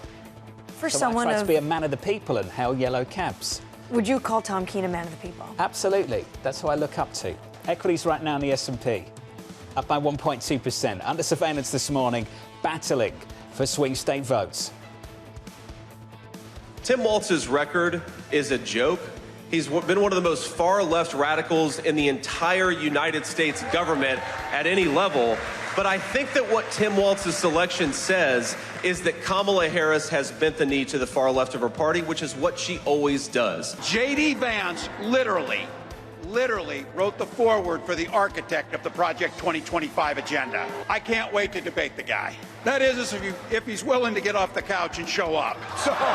We'll leave that joke there. Here's the latest. Vice President Harris and Governor Walz holding rallies in Wisconsin and Michigan today as part of their swing state tour. Senator J.D. Vance set to make stops in the same string of battleground states, with Trump's next rally scheduled on Friday in Montana. Bloomberg's Josh Wingrove joined us now for more. Josh, the race is set. Walk us through the next month or so, the key dates for you and the team. Thank you for leaving the couch stuff where it is, John. I appreciate that. This next week is going to be just a sort of blitz of all those 7 battlegrounds that Kamala Harris wants to visit with Tim Walz. I think one thing to understand here is, like, her map is a lot different. Biden had a pretty clear path through the northern battlegrounds. Harris, it's just not so clear. And so either this is sort of a rising tide lifts all boats, where suddenly she'll find herself competitive in all 7, or she needs to find different paths. And it's just not clear where it's going to be. Though last night was the first one in Philadelphia. I was there. Governor Shapiro, who of course was a finalist but was passed over for Governor Walz to be the running mate, was there, gave a pretty rousing speech to introduce her, no sour grapes factor, but found the need to say that he's proud of his faith. And that just gives you a hint of some of the wrangling that's happened in the Democratic Party leading up to her selection yesterday, with questions whether Shapiro being Jewish would make him vulnerable to attacks, that he was too pro-Israel or whatnot. So this has been a fraught one, but the reaction we saw yesterday from across the Democratic coalition, from AOC to Joe Manchin, supporting Tim Walz, I think made him the sort of do no harm pick, and that seems what Kamala Harris is looking like. So we'll get that 1-week tour Whether Joe Biden hits the campaign trail remains an open question. There's some reporting that they're kicking tires on that. But of course, all this is heading up to that convention later this month in Chicago, which will really be a coronation. This momentum you'd expect will continue to carry Harris in the polls. But right now, it's looking like a coin flip race, John. So, Josh, what we have right now is kind of these big moments for her. Rallies, she's going to be at the DNC, this coronation you speak about. She's going to be on teleprompter. Two questions. When is she sitting down for an interview so we kind of understand her policy and how she differentiates herself from Biden? And will there be a debate? Those are great questions. She's not sat down, as you know, for a wide-ranging interview since becoming the nominee. She gaggles occasionally, which is to say, bats around a couple of questions under the wing of the airplane. They haven't said, they haven't got there. And they're not going to be able to keep her sort of hidden away as part of it, or in these sort of forward speeches that don't have any question and answer, or at least I don't think they'll be able to do that. So we'll see where it goes. Certainly, J.D. Vance in particular is getting out there doing a lot more press stuff. I think we'll see that with Tim Walz as well. As for the debate, right now they're in a standoff. I should say Harris and Trump are in a standoff. Trump is doing that early September 4th, if memory serves, Fox debate that he unilaterally sort of ginned up and said, Harris got to meet me there or nothing. Harris laughed that off, said, forget about it. I'm going to the September 10th ABC debate, the one that Biden and Trump and potentially RFK had agreed to, ages ago. Trump says he now won't do that, sort of this fig leaf of saying he agreed to it with Biden, which isn't really true, but was during the era of Biden. So this back and forth, these silly games. It looks like right now Trump doesn't want to debate Harris, and Harris doesn't want to go to Fox. So if Trump is digging in and saying Fox or nothing, it doesn't look like we'll have a debate, at least for now. The vice presidents, on the other hand, are another story. Both Vance and Walz are chomping at the bit to debate each other, I suspect, unless one of their top-of-the-ticket colleagues says no, that those two will be unleashed against each other at least once. They seem to be, happy for it. Republicans are almost as delighted with the pick of Governor Walz as Democrats. They think that they can go after him on certain issues. It's not just because they thought that Governor Shapiro would, almost take Pennsylvania out of play. They definitely were worried about Shapiro being the pick, but Governor Walz, they see some paths to sort of drive a wedge between Democrats and swing voters. How do you see that shaping up, Josh? As Anne-Marie mentioned earlier in the show, 70% of the electorate just don't know who he is or what he's about. Yeah. How does that look like, the race to define Walz? I think the compressed timeline for Harris is probably helping her a little bit, right? Harris is not someone who's played error-free ball for 3.5 years. She kind of gives wonky speeches sometimes, but she's played pretty error-free ball in the last couple of weeks, and so this could help. And same with Walz, if they can get him out there as they're going to do in the next 7 days, they will try to define him before Republicans can define him. In Congress, he had a very down-the-middle voting record. As governor, he's been more progressive. Progressives backed him as these Veep stakes were carrying out, in part because he was just sort of the most progressive option of a list of folks that weren't all that progressive. So to say that he's like a far-left radical, I don't think that will necessarily hold all that much water, but he is admired by progressives, so we'll see where that goes. But last night I was there in Philadelphia. With all due respect to President Biden, the energy levels are they're just not comparable. I mean, Democrats are just in a much different place where they are. There were thousands of people there. They were jazzed. This is just totally different than 3 weeks ago. Josh, appreciate the update. Thank you, sir. Josh Wingrove there of Bloomberg down in D.C. on the campaign rally of yesterday evening. This pick provides a lot of ammunition to the Republicans, and there's an opportunity to define Harris's running mate. If they take it, let's see if they're disciplined enough to do so. There's a huge opportunity because, as we've seen in the polling, more than 70% of Americans don't know who he is. I mean, did most Democrats know who he was until he was all of a sudden appearing on cable news and in a short list? There's a lot of ammunition because, to Josh's point, when he was 12 years in Congress, he was a moderate. He voted for tax cuts under George W. Bush, but he's not so as a governor. He is definitely to the left. Yeah. Coming up on this programme, we'll catch up with the Disney CFO, Hugh Johnston, as the company turns a profit in streaming, but faces some headwinds in the theme park. We'll continue that conversation up next.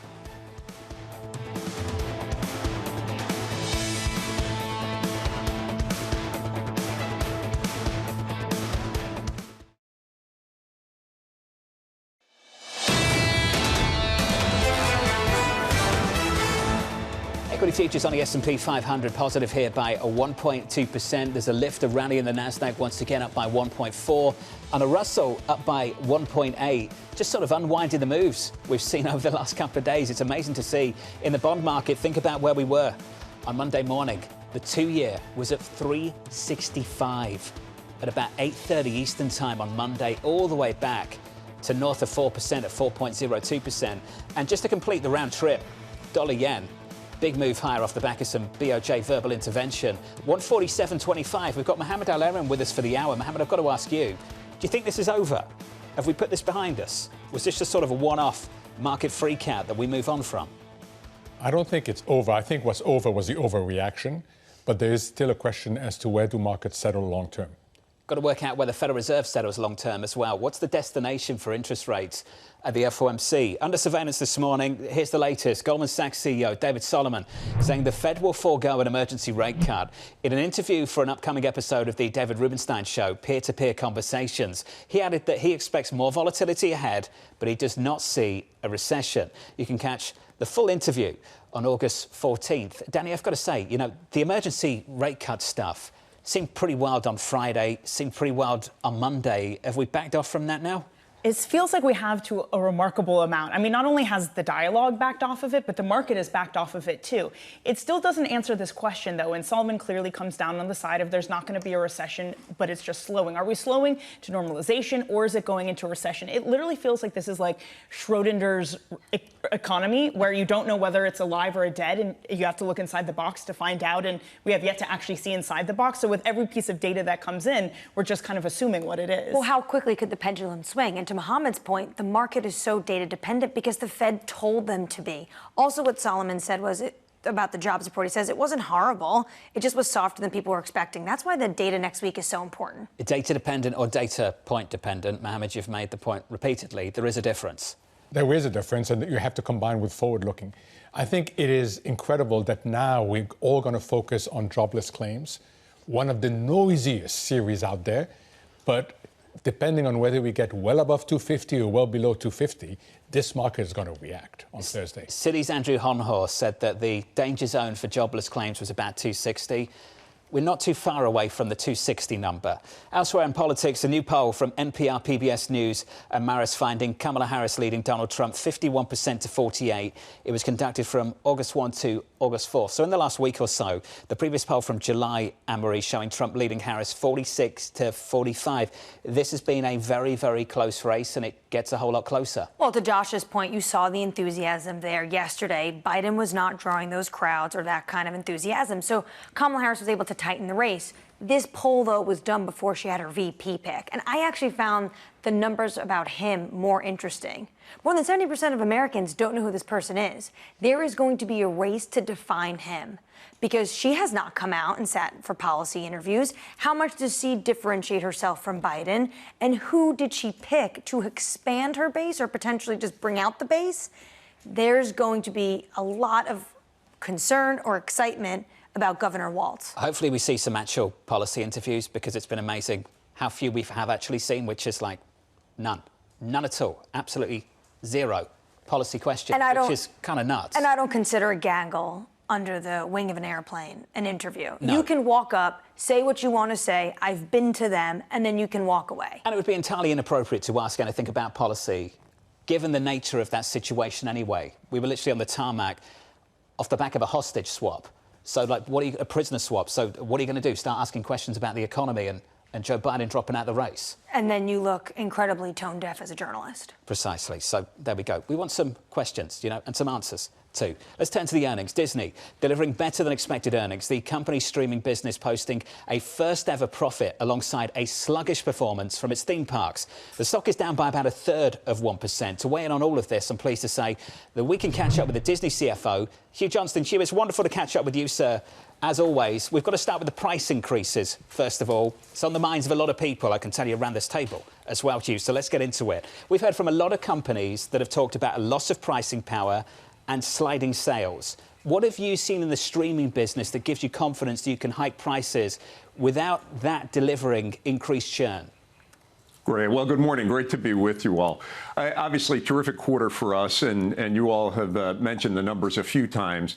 The entertainment business is doing exceptionally well right now. We had the top movie in May, June, and July in the form of Planet of the Apes, Inside Out 2, and then now Deadpool. That's real value to the consumer. And as we think forward to what's going to be appearing on the streaming service, those three great motion pictures, the IP that we've produced ourselves, are going to be on the streaming service, as well as an enormous number of Emmy-nominated TV shows, including Abbott Elementary and The Bear, Only Murders in the Building, and, of course, Shogun, the huge hit. And when you deliver that much value to consumers, consumers are willing to pay a little bit more because, frankly, they're getting so much back in terms of entertainment. Hugh, I've got to say, I'm with you. Shogun was awesome. I said that last time, just to endorse it once again. One of my favourites of the last 12 months. Clearly, the streaming business is doing well, which opens the door to hike prices. You can't say the same thing about the theme park business. Just what is going on there, Hugh? Yeah, so one of the things to keep in mind is the theme parks business we have actually grew in the quarter. Revenue was up 2%. So we're not talking about a business that's going negative in terms of growth. Earnings were down a little bit because we had inflation and we're making some investments back in the business.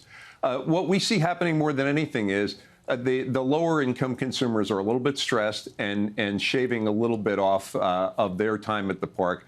And then higher income consumers are tending to travel overseas a little bit more right now. But given the strength of the IP that we have in the park, given the quality of the experience, when the consumer is soft, it tends to hit us late. It hits us a little bit less, and we tend to recover early. So we really just see this as a few quarters of slight perturbation in the numbers. Frankly, I think we're going to be right back as we get into the middle of next year. Hugh, one of the other complaints you commonly hear with the consumer is about bundles. Not that they're not good, but that there's just too many of them, and it's giving people fatigue. Do you think there needs to be some consolidation? Do you agree that there's just too many options right now? Well, consumers do seem to appreciate having a limited number of bundles. Now, what we've tried to do with our own offering is offer the individual pieces, or if people want to get a discount by bundling, we're happy to do that. So that said, I think you do see a trend where there's probably going to be a few big competitors in the marketplace in streaming, as we see right now between Netflix, Amazon, and ourselves. And then there'll be some smaller competitors out there, and they'll have to decide how they're going to run their businesses. Well, another huge draw of some of these is sports rights. And on this, Hugh, the NBA has had this very odd bidding war where you've come out unscathed, but Warner Bros. Loses out. You have Amazon.com, a new entrance in there. You have all these streamers coming in, trying to get their hands on live sports events. Do you think this is a healthy or unhealthy development for the industry? You know, generally speaking, what you see is sort of the leagues are choosing to go with the big winners in all of this. So they've obviously been with us. ESPN in the third quarter had 49% market share of sports viewing, which is obviously a terrific number. So we have the A package with the NBA. We'll have the NBA finals for the next 12 years. Beyond that, I'd be speculating as to get into what their decision-making process was. But I think in general, they're quite pleased with what we've been able to do for them. And obviously, we're happy with what they've been able to do for us. And you combine our NBA rights along with college football, along with the NFL. We've locked up sort of the most important sports to us in terms of being big and quite popular for an extended period of time. So we feel good about where we sit. Hugh, I know there's a different price point, whether or not you want to be an individual that has to sit through advertisements. Are you seeing an uptick of political ads given the season we're in? No, we really haven't seen much in that regard. So I can't certainly say that. So you don't, do you expect that to happen? I mean, everyone says after Labor Day, this is when the campaigns are going to be in high gear up until November. Are you expecting an uptick of political ads on any of your streaming services? Yeah, it's a great question. I couldn't tell you the answer to that one. So what I can tell you more broadly is the advertising market right now is incredibly healthy. We grew advertising as a company 8% in the quarter. Our upfronts for next year were quite successful. The upfronts were up 5%. And in addition to that, the streaming service saw a 20% increase in advertising, and ESPN saw a 17% increase. So generally speaking, the ad market is healthy. The biggest places that it's healthy are consumer and then technology. Are you concerned that consumers right now potentially are going to shrug off the price increases? Because what we hear from a lot of companies is that we do see consumers trading down. Why do you think they're willing to pay for a higher price point? Well, I think the biggest reason is it's always important to focus on this. The consumer receives value, and what they pay is price. And because we're delivering so much value, I mean, really an enormous amount of value in terms of the hits that I just mentioned. But then in addition to that, the combination of Disney Plus, Hulu, and then we're going to have an ESPN tile and ultimately ESPN flagship on our streaming service. That's a huge amount of value for consumers. And as they're allocating their entertainment dollars, I think they're going to view us as a great place to put them. Hugh, you mentioned Hulu. Just how close are we to an agreement with Comcast? Where are we? Yeah, we're in the middle of an arbitration right now, and as always, I'm not going to comment on arbitration outcomes and all of that. My guess is it's going to take a little while, but ultimately we'll get to a good place for the Walt Disney Company. Got a decent idea of what the time frame is, Hugh? What a little while is? Yeah, you're probably talking a matter of a few quarters would be my guess, but that's just a guess, so take it as that. Well, just a guess as well on the theme parks as well. I just want to nail you down on that too. You talked about the middle of next year for the theme park business to be sort of bouncing back to where it was. The guidance has sort of shifted out, Hugh. What's the firm guidance coming from the company now? Because I remember it was going close to year end, we'd get that bounce. What happened? Yeah, the consumer came in a little bit softer, and it was really the consumers that I mentioned earlier. The lower-income consumer is choosing to spend a little bit less, and again, the higher-income consumer is doing more overseas and outside the U.S. But again, I'll remind you, we're still growing in that business, so it's not a question of the business has gotten way off track. It's just a little bit softer than it was before because we're seeing toward the end of the quarter, we saw a few consumer trends emerge. You have quite a unique vantage point, of course, Hugh. I used to talk to you when you were over at Pepsi during the pandemic. Coming out of the pandemic, you're now with Disney. So you have a very, very unique view of where the consumer is. What gives you the confidence just looking at your dashboard that it bounces back, that it comes back? Where does that come from? More than anything, I do believe there's resilience in the U.S. economy. Obviously, markets are very sensitive right now and very fragile, as you all have been talking about in terms of news. But I think the U.S. economy is a little bit stronger than people are giving it credit for, and the consumer will come back as the economy continues to strengthen. Interesting. Hugh, appreciate your time. As always, sir. Hugh Johnston there, the Disney CFO, and where the consumer is right now. Mohamed, you've said repeatedly, listen to the companies. Let's listen to the company. He thinks, Hugh Johnston over at Disney, thinks that this consumer is going to bounce back. It's OK, that this labour market is perhaps better. This economy is better than some people say it is. Where are you at? So I heard him say two things. I heard him say that the weakness right now is because low-income consumers are spending less and high-income consumers are doing something different. And then I heard him say, and I wrote it down, but don't worry, Disney parks will be right back. What I didn't hear from him is, will they be right back because the high-income consumers are going to be coming back, or is it because the low-income consumers will recover? And I think that for me is still ambiguous. What would you have more confidence in? I would have more confidence if he's right. It's because the high-income consumers decided to spend less on experiences, and rather than fly overseas, as he mentioned, they're staying at home. Fewer trips to Italy and more trips to Florida. Is that what you're going to be doing? Is this about me? I'm just talking about the general public. Well, we've already established that you don't take about me. I don't know if I'm a Disneyland kind of guy. Do you think I'm a Disneyland kind of guy? You're not. That's what. But you're not a public transportation type of guy. I'm the bellwether for any of this. Maybe Disney in Paris. Disney? No, we went there. The Ferragu family went there. Went there a long time ago. I can share that in the commercial break. It would be unfair to Disney for me to share it on air. They didn't go so well, let's put it that way. But that's about us. That's not about them. All right, that's just about us. Have we done winding me up? Good. Let's give an update on stories elsewhere this morning with your Bloomberg Brief. Here's Yahara Hackers. Hey, Yahara. Hi, John.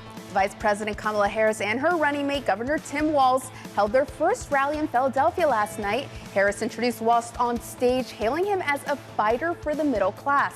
The campaign saying they raised more than $20 million since the Walz announcement yesterday morning, which they hailed as one of their biggest fundraising days. Harris entered August with a larger war chest than Trump, reversing a difficult fundraising stretch for Democrats.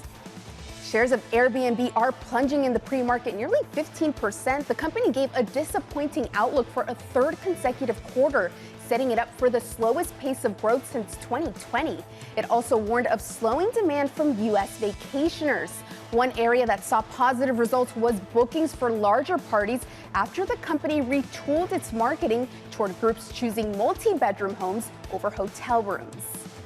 And Boeing is redesigning its 737 MAX door plug. That's the one that blew out of a plane mid-flight in January. This coming as part of an overhaul after that accident threw the plane maker into crisis. The company revealing the plan during a day-long hearing with the U.S. National Transportation Safety Board, which grilled executives from Boeing and supplier Spirit Aerosystems about their safety and manufacturing culture. That's your Bloomberg Brief. John? Yahara, thank you. More from Yahara in about 30 minutes' time. Up next on the program, the Fed remaining patient.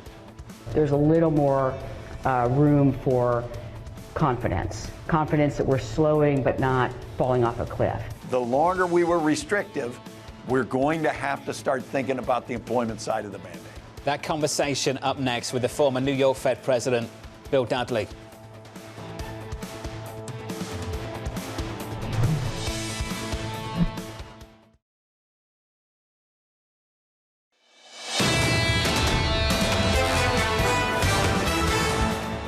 Stocks on the S&P positive here by a little more than 1 full percentage point. In the bond market, yields drifting higher by 4 basis points to 10-year 3.93. Under surveillance this morning, the Fed remaining patient. We're headed back down toward normal. The question is, of course, are we normalizing or are we weakening?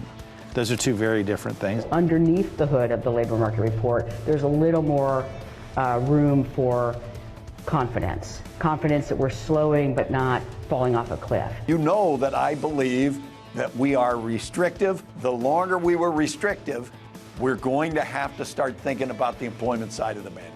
So here's the latest. Fed officials refusing to overreact to last week's payrolls data. Former New York Fed President Bill Dudley suggesting that patience might be misplaced. Writing this, the Fed's wild ride has only just begun. A deteriorating labor market tends to be self-reinforcing. The longer the Fed waits, the greater for potential for damage. An immediate rate cut is in order, but that's very unlikely. Prepare for more volatility in stock and bond markets. Bill joins us now for more. Bill, let's start with the labour market, then we can get to the Fed's lack of response to it. What suggests to you that this is self-reinforcing? This is the beginning of something much worse? Well, a couple of things. Number one, we've seen a rise in unemployment claims. We've seen a drop in the hires rate. We've seen a drop in the quits rate. It looks to me like the labor market is cooling off quite significantly. We've also triggered the so-called SOM rule, where if the unemployment rate rises by more than 0.5% over a 12-month period, every time that's happened, we've ended up in recession. So there's a lot of risk out there to the downside in terms of the labor market. On the other side of the mandate, the inflation news has been very, very good recently. So it seems to me that the Fed needs to hold both sides of the mandate with equal weight right now, and that implies that monetary policy should be neutral, not restrictive. And we're a long way from neutral. I mean, people don't know exactly what a neutral monetary policy is precisely, but nobody thinks that 5.25% to 5.5% federal funds rate is consistent with neutral. Probably somewhere in the 3 to 4% range is where the Fed should be. Bill, you've had an enormous influence on how people are thinking on Wall Street about what's ahead. So I want to ask you, if you think an immediate rate cut is not on the table, that they won't move into meeting, what would you recommend they should do in the next few weeks? I think what they should do is change the messaging a little bit and make it very clear that they're now focused more on the labor side of the mandate, get the market attuned to the notion that if we get weak data over the next 6 weeks, that 50 basis points is highly likely at the September meeting. You can put 50 basis points firmly on the table if the data flow continue in the same direction. And do you think they'd be willing to do that? This has been a very backward-looking Fed, and now they need to regain control of the narrative. Do you think that that by itself, at Jackson Hole, for example, would be enough to regain control of the narrative? Well, it'll help a lot, because if people feel that the Fed's got it, financial conditions will become more accommodative, the stock market will recover, and they'll provide support. The problem here is when the labor market starts to deteriorate, confidence starts to decline. We saw that over the last couple of days. The big change in market sentiment. And when market sentiment deteriorates, that can be self-reinforcing. People start to pull back on hiring. People pull back on spending. Next thing you know, the unemployment rate hasn't gone up 0.5%. It's gone up a full percentage point or two percentage point. You're in a recession. Now, the good news here is that if we have economic weakness, the Fed has plenty of firepower. They're a long way from 0% short-term rates, so the Fed can respond pretty aggressively if needed. And I think my view is that the risk that they're going to need to respond aggressively have increased significantly in recent weeks. Bill, I just want to put a fine point on that, because you did write about 2 weeks ago, before the Fed decision, before we got the jobs data, that not going in July would increase the risk of a recession. And all of that happened. So just how acute is the risk at this moment? Well, I think that what's happened is there's quite a bit of stress in a couple areas of the economy. Number one, low-income households are really feeling it, both because they're tapped out the savings that was generated by the fiscal transfers during the pandemic, and two, they're the ones who pay the higher short-term interest rates in terms of credit card debt and auto loan debt. And number two, we're seeing softness in the housing sector, especially in multifamily construction. So you're seeing areas of weakness that are leading to softer labor market, and that's the softer labor market, though, is the key thing. If it frightens consumers, then you have weakness in consumption, and the thing becomes self-reinforcing. I think the confusing thing for a lot of people, Bill, is for every weak point, there seems to be a strong point. For every issue at Airbnb, there is a Disney that can raise prices. There is an Uber that people are willing to buy. How do you distinguish between a lower-end consumer that's dropping off a cliff and one that has just gotten more picky with where it spends its money? Well, it is difficult to sort out. And, high-income consumers are doing pretty well. I mean, they've locked in low mortgage rates. They have been the beneficiaries of a very strong stock market. Even after the recent decline, the stock market's still up quite, over 10% this year. So the high-end consumer is feeling pretty good about things, but the low end is not. The other thing, of course, is also what's happening on the investment side. The Biden administration had a number of initiatives that boosted investment spending: infrastructure, CHIPS Act, climate. And the question is, what's the impetus from investment from those programs? Has that peaked or not? And if that has peaked, that's another source of potential restraint in coming months. Bill, it was great to catch up with you, sir. As always, appreciate the comments this morning. Bill Dudley there, the former New York Fed president. Mohamed, just want to get some final thoughts from you. How offside do you think we are on rates when we've spent the last 2 years debating whether we're sufficiently restrictive? Well, if you just listen to what Bill said, and I listened very carefully to what he said about the labor market, if he's right, we're quite offside. We are way too restrictive. Like 100 basis points offside? Yeah, I think the more interesting debate is where's the destination? And I think there's major differences of views here as to what is ultimately the destination. Is it in the 4s or is it below 3? Well, the market at the moment is certainly focused on the path. You're focused on this. I've just seen the piece that's just dropped. Mohamed's just published in Bloomberg Opinion. How do you do that at the same time as this? Waiting in vain for a Volcker moment. You say the system needs a Volcker moment. What is that Volcker moment? Well, every time central banks blink, the Bank of Japan blinked this morning, the markets take it further. So it makes the next episode even more difficult. I think a Volcker moment is having the courage, as Paul Volcker had in the 1980s, to say, I'm going to break a certain mindset once and for all. And he broke the inflationary mindset once and for all. But no one right now wants to be the source of that Volcker moment. Do we need to see something a lot worse, something like Monday, but even more to shake the Fed from that, to get them to do what you're talking about?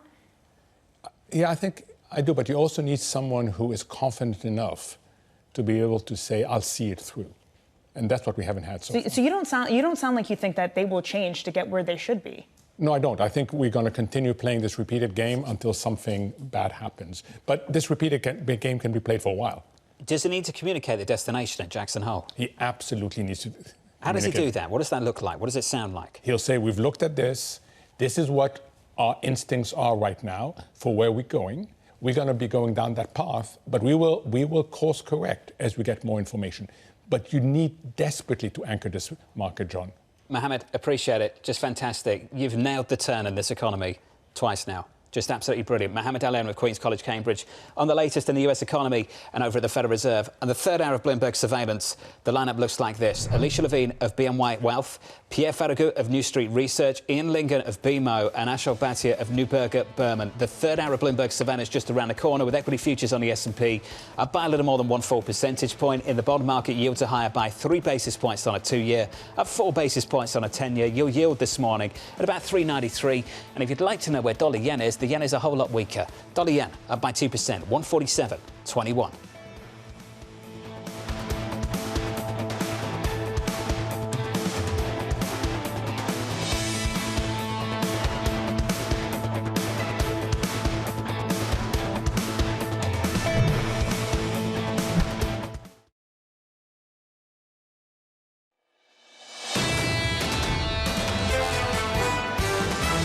This move in the market has a lot more to do with positioning, over leverage in some cases, volatility, than it does the economic fundamentals. When the sentiment shifts, when the trends change, that always causes a lot of turbulence. We've obviously had a level shift in the volatility environment across markets. Momentum had been probably the best factor all year. I think we're going to really get exposed as that passive has now become somewhat of a momentum strategy. When we put into context where we are, I think there's a lot more panic in the market than is warranted. This is Bloomberg Surveillance with Jonathan Ferro, Lisa Abramowitz, and Anne-Marie Hordern. Every morning at the moment starts with dollar yen, so let's start with dollar yen. Dollar yen right now at 147. It's a move of 1.9%, so that's a weaker Japanese yen, and that move is engineered by some comments from the BOJ's deputy governor. A bit of verbal intervention, a blinking contest between the market and the BOJ, and the BOJ's lost, and lost quite quickly, Danny. They certainly have, but for now, it is a market that is rallying, potentially out of its hand. I mean, it's kind of insane to see comments from a deputy governor and then to see the Nikkei basically erase all of its losses, which were the biggest since 1987. Something's not adding up, and a lot of people have said it's just positioning. But if you have a deputy governor who says we still have a tightening bias, I don't know. Is it just positioning? The moves on the Nikkei have been absolutely ridiculous. Just in a word, ridiculous. To see the biggest one-day loss since 87, followed by the biggest one-day rally since, when was it, 2008? Yep.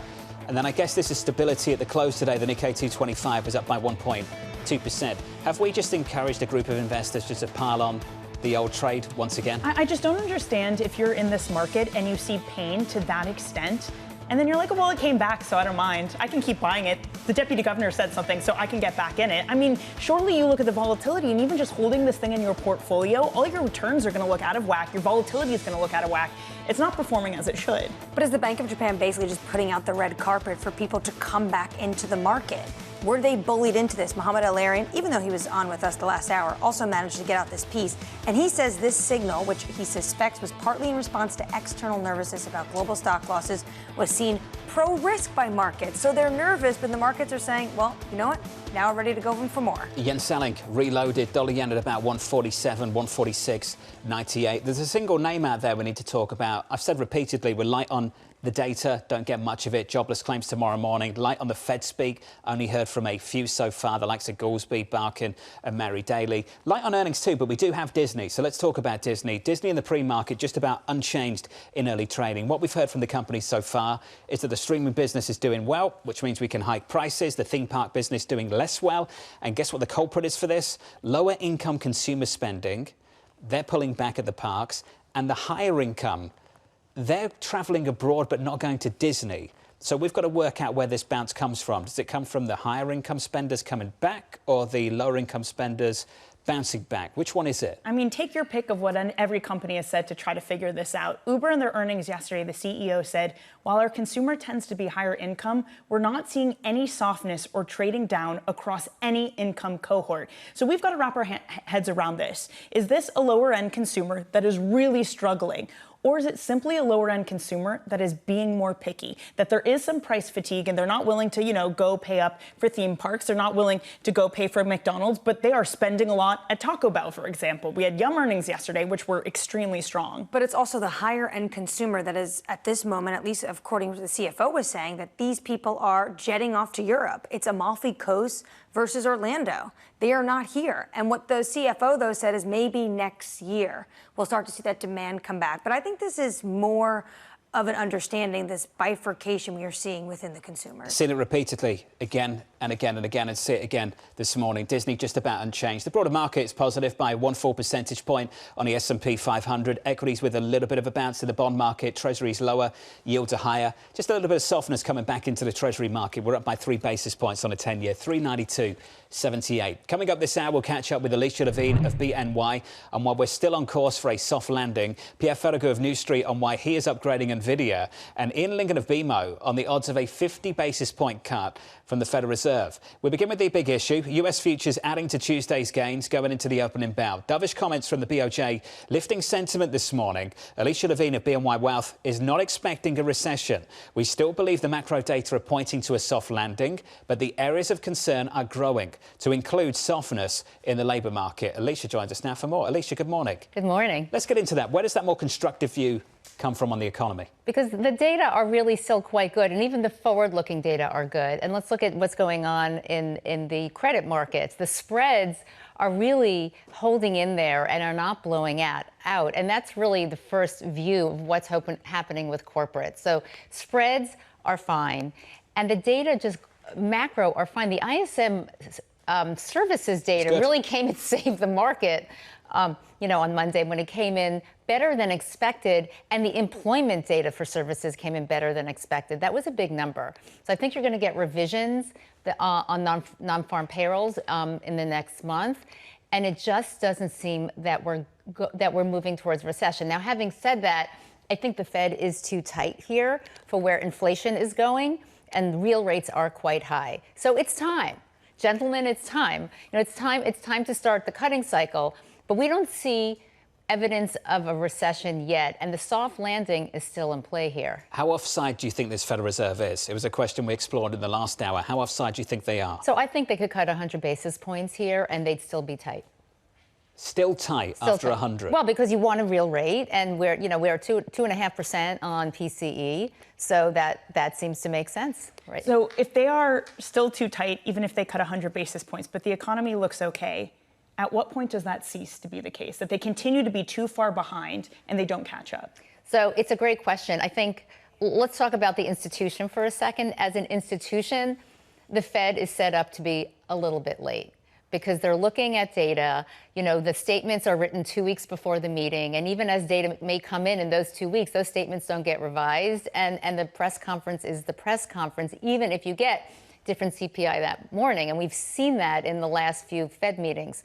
So I'll say I think they know they have to cut. The messaging on last Wednesday was that they are starting the cutting cycle in September. The conversation today is it 25 or 50 basis points? And ultimately, it's the macro data coming in, less on CPI, less on PCE, and more on employment. So Thursday claims data, that really spooked the market last week, and non-farm payrolls and PMIs and ISM. Those are the numbers that are going to tell us whether it's a 25 or a 50 in September. I got to say, one of the confusing things about the delay of this Fed is they say we don't want to react on one data point. But I remember when inflation was on the way up, and we got a University of Michigan survey that scared them. And they flipped over the weekend via an outlet saying that we are indeed going to hike. I mean, why are they not doing that this time? They've shown some flexibility in the past, again, off of probably tier 2 data.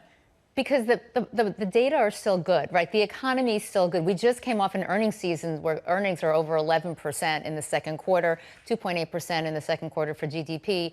Atlanta Fed GDP now is revised up to 2.9%. So the data that are coming in are not that weak. It's very specifically located certain parts of the income scale, certain parts of the labor force. Now, you have to go where the puck is going, right? So we have to project forward, and I think it's time to cut. What pushes them to 50? Well, they're already running with an unemployment rate that's higher than their year-end target. So the thing about the higher unemployment rate is that there's some noise there because it could be driven by new workers in the labor force. As we know, we've had a bolus of workers in the labor force in the last 4 years, and they're coming in, and it is more people in the labor force. We saw it in the participation rate as well. That can also drive up the unemployment rate. I think there's noise there, and I think that economists realize that there's noise because of, let's call it, the extra 5 million people in the labor force that may not be picked up in other metrics, okay? So what drives them is not so much the unemployment rate, but the new jobs creation and the claims data. The claims data is about as coincident as you get on what's going on with the labor force. So out of all the data we have ahead of the next Fed meeting, the CPI data, PCE, jobs data, what are you going to be looking at that would potentially give you the path to know what the Fed's going to do? Thursday claims data, right? So new claims and continuing claims. The trend does not look good. There is some seasonality there. Education workers sometimes take unemployment during the summer. That if that is the case, that is the case, we should see that roll off soon. And there was some closure of factories over the summer, also seasonal. If that's the case, that should come off fairly soon. But I think any number that's over 250 will start getting the attention of the Fed. And we got there almost last week. Let's talk about stocks. For weeks, people came on this program, pounded the desk and said, buy small caps. Sticking with tech? Not I. Avoiding small caps still? Not I. I know not you. I'm not implying you. Just to be very clear, not Alicia. Very clear on that. Did not say buy small caps. We've reset, though, particularly with the Friday and Monday price action. Where do you think we are now? What's the trade at the moment? So we're allocated to all asset classes. We're not overweight small caps. We thought the trade was early because ultimately, if you think that there's a soft landing and the Fed's cutting, it does seem like a great setup for those companies that are underperforming and have highly levered debt. That's the definition of small cap. The problem is if you think that the Fed's not cutting all that much and they still have floating rate debt that comes due in the next 12 to 18 months, it has to be refinanced. I think what you saw was an index play. You know, everybody was so over their skis on large cap and tech, and the market cap of the top 10 stocks is 5.5 times that of the Russell. So it was like a pachyderm through a needle, right? Like taking the capital out of the top 10 stocks and throwing it at the index. You were going to get these huge moves of 3 and 4% on the way up, and then you see it on the way down as well. There's just not enough market cap in the Russell. It's idiosyncratic. You have to choose your companies very carefully here. So we're allocated. They will do well in a rate cutting cycle. But if there's any question at all about the real economy, then small cap is not where you want to be. And there's a big question about that at the moment, particularly after Friday. Looking ahead to, as Alicia suggests, the big one tomorrow morning, which is jobless claims, Thursday morning at 8:30 Eastern Time. Alicia, love it. It's good to catch up, as always. Thank you. Alicia Levine there of BNY Wealth. Let's give an update on stories elsewhere this morning. Let's cross over to Yahara Hackers, who has your Bloomberg brief. Hey, Yahara. Hi, John. Oil's recovering along with global markets. Investors are on edge about the possibility of a retaliatory strike from Iran on Israel, with the Middle East region accounting for about a third of global production. Brent crude is trading around $78 a barrel as headwinds loom from slowing demand in China and the U.S. and the potential addition of supply from OPEC+. Hong Kong's flagship airline Cathay Pacific is buying as many as 60 Airbus jets in an $11 billion deal. The carrier confirmed an earlier Bloomberg report that it placed an order with the European plane maker, overlooking an offer from U.S. rival Boeing for 787 Dreamliner jets. Cathay's latest deal is the third with Airbus in 12 months and caps its biggest plane spending spree in more than a decade. The airline also reported a 15% slide in first-half net income, with flight numbers still sitting at around 80% of pre-pandemic levels. And the Paris Olympics are winding down with only 5 more days left of competition.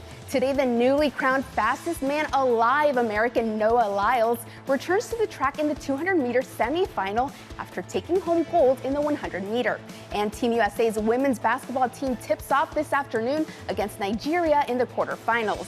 The women's team has not lost an Olympic game since 1992. As for the medal count, Team USA leads in both gold medals and total medals won.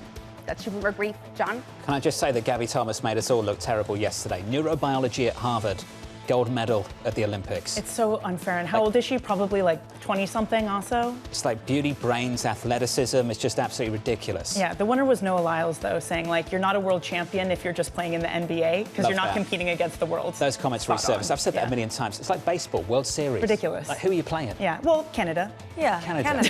Come on, Canada. That's the world. It's the world according to North America. Okay. Up next, the morning calls plus Pierre Ferragu of New Street on his NVIDIA upgrade. That conversation just around the corner with equity futures continuing to bounce up 1% on the S&P.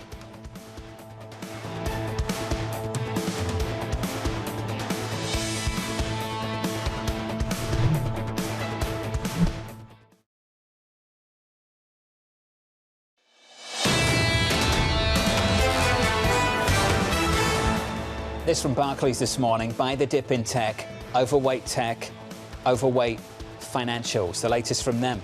A lot of people buying that dip in the last couple of days. Equity futures right now on the S&P up by more than 1 full percentage point. Yields climbing higher by 3 or 4 basis points at 393.16. We'll keep revisiting dollar yen for you. I know you're all interested in where that's at. That currency pair at 147, positive 1.8% on the session. Let's get you some morning calls. First up, Wells Fargo raising its price target on Uber to 97 from 91. The firm keeping an overweight rating on stocks, saying it remains a top pick for the second half of the year. The stock is up by 0.4. Your second call from TD Cowen, lowering its price target on Airbnb to 125 from 170. The analyst keeping a buy rating on shares, but pointing to tough comps and headwinds from regulators. That stock is down by 14%. And finally, New Street upgrading Nvidia to buy with a 120 price target. Analyst Pierre Ferragu saying the recent sell-off is a buying opportunity. Pierre joins us now for more, with that stock up in early trading by more than 2%. Pierre, great to catch up with you, sir. An upgrade on this stock after a big correction going into the weekend and coming back out of it. Some wild swings we've seen in that name over the last week or so, particularly. Pierre, why do you think this is a good entry point, a good opportunity? It's a good opportunity because we had a bit of an overheating, in all the AI-related stocks. We grew a bit more cautious 3-4 weeks ago on the back of that. And you've had like a technical correction of the whole group.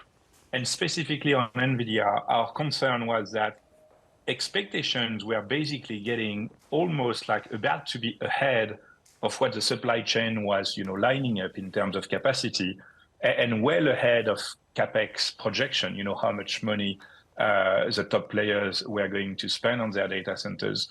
And so what happened over the last couple of days is that you've had a lot of news flow about the next generation of NVIDIA chips, the Blackwell generation being delayed. And that actually creates like a very counterintuitive situation where if the next generation chip Blackwell is delayed, it creates a bit more slack, a bit more leeway, a little bit more room for NVIDIA to do more of the older chips. And so we actually think it makes like meeting expectations for NVIDIA safer today than it was a few weeks ago.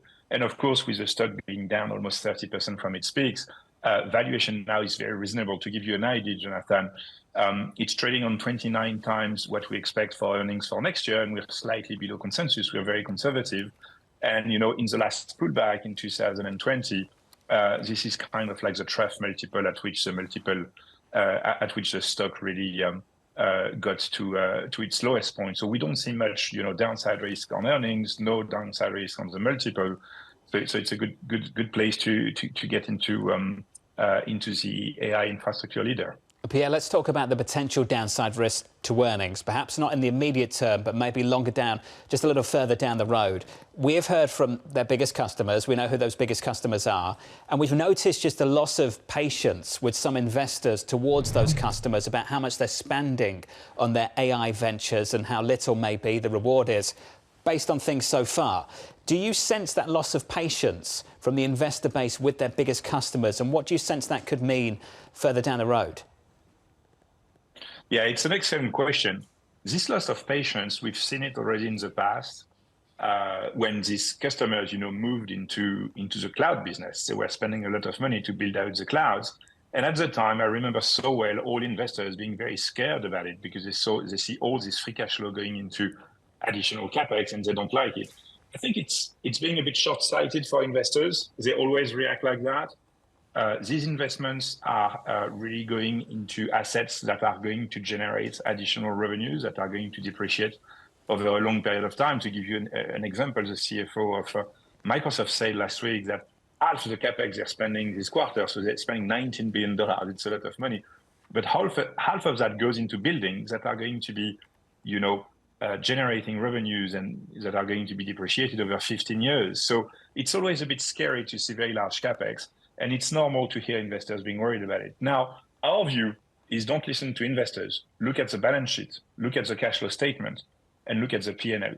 And when you do that, especially on Microsoft, on which we've done a lot of work lately, what you see is the transition to AI is actually very, very safe. Microsoft has all the means required, of course, to finance it.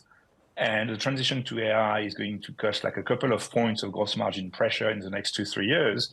And you see that the free cash flow of Microsoft is actually already stabilizing, even as a percentage of revenues. So this transition is going to happen without paying for these very large players, which means that they're going to be able to continue to spend as much money as they spend today, and actually they're probably going to keep growing the amount of money they are spending. So we feel relatively safe about this situation. Still, one of the scary things, I think, for some people, Pierre, is that those big players, it's kind of what NVIDIA's got. Some 20% of NVIDIA's revenue comes from Microsoft alone. Does it have a concentration problem? Yes and no. You're right. 4 players make about half that market, but only one supplier makes it. So as long as you have more concentration on the supply side than the buy side, it's actually still a good place to be. And you clearly see that in the profitability and the return on operating assets of NVIDIA. It's a very, very healthy business. So from that perspective, I would tell you, no, they are more concentrated than their clients are.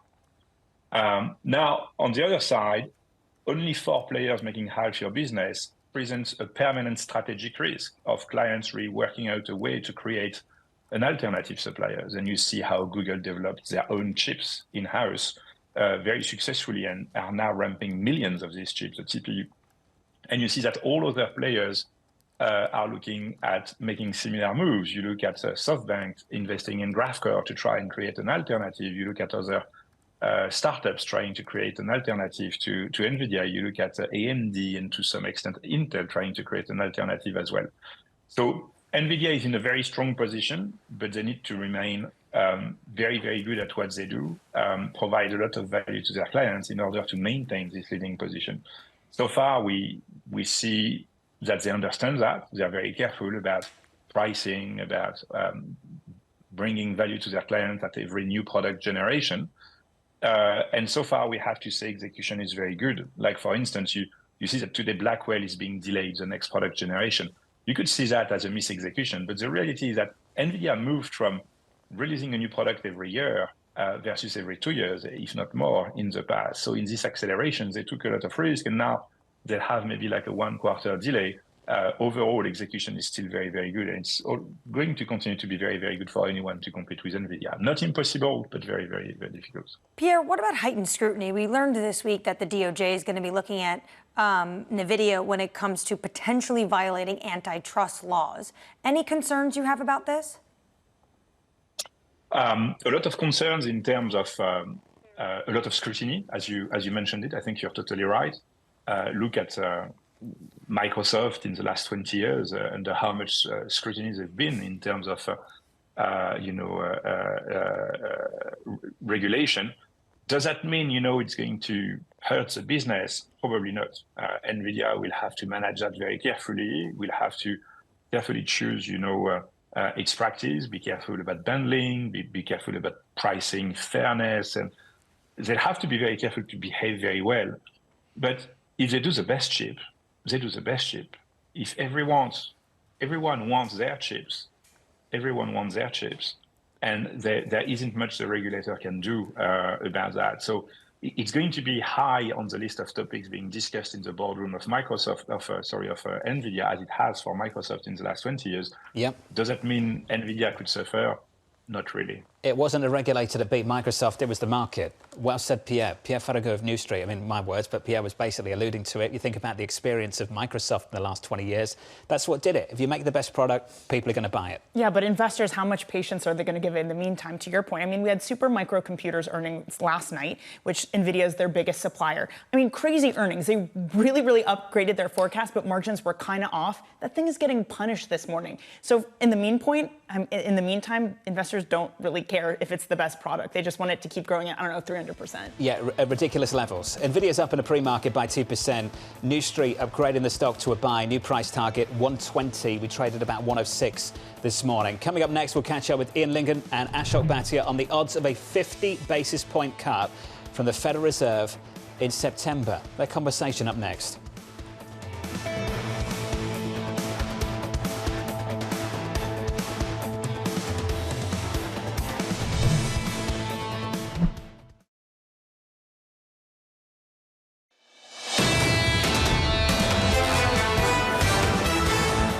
So we've said a few times we're light on economic data. The next big data point is jobless claims tomorrow morning, about 24 hours from now, 8:30 Eastern Time. Andrew Honhorse of Citi with this to say. Initial jobless claims remaining at these levels in August would confirm the slowdown, and a rise to 260 or above would signal deeper weakness. 260. Andrew and the team over at Citi have said a few times that's the danger zone for jobless claims. Their words. Equity futures right now on the S&P 500 shaping up as follows. We look a little something like this. Drifting higher by another 1% on the S&P. On the Nasdaq up by 1.25.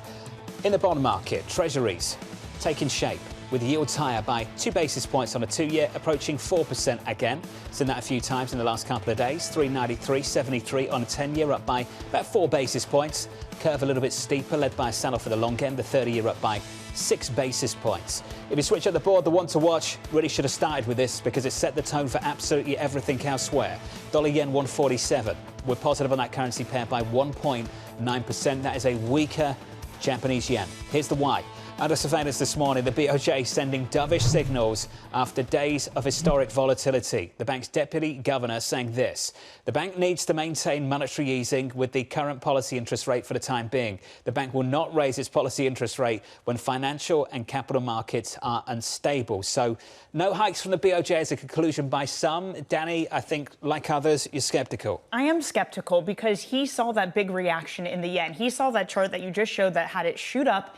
And then we get maybe 30 minutes later, he comes out again and says, I think markets actually will calm down, which again gives him the room to continue tightening, and saying, I have no gap with UEDA on policy. We know what UEDA's policy is. He wants to tighten. He wants to normalize. He wants to continue to hike. He talked about that in the meeting last week, that it was coming, one of many. 25 basis points is what we saw. So if you're comfortable loading back into the carry trade, you have to contend with that this is still a BOJ that wants to normalize. Mohamed El-Erian was on the programme the last hour. Mohamed making the point that if they're capitulating here, if they're placating markets, he thinks they're making a mistake.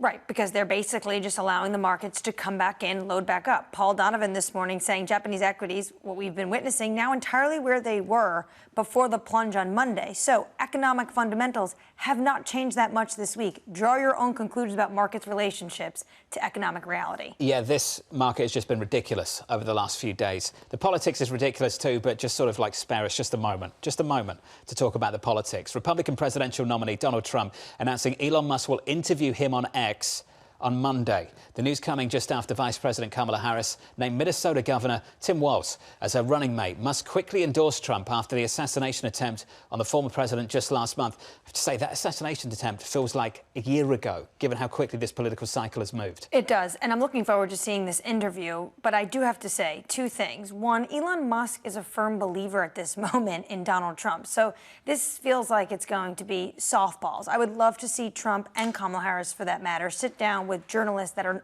a little bit more unfriendly to them.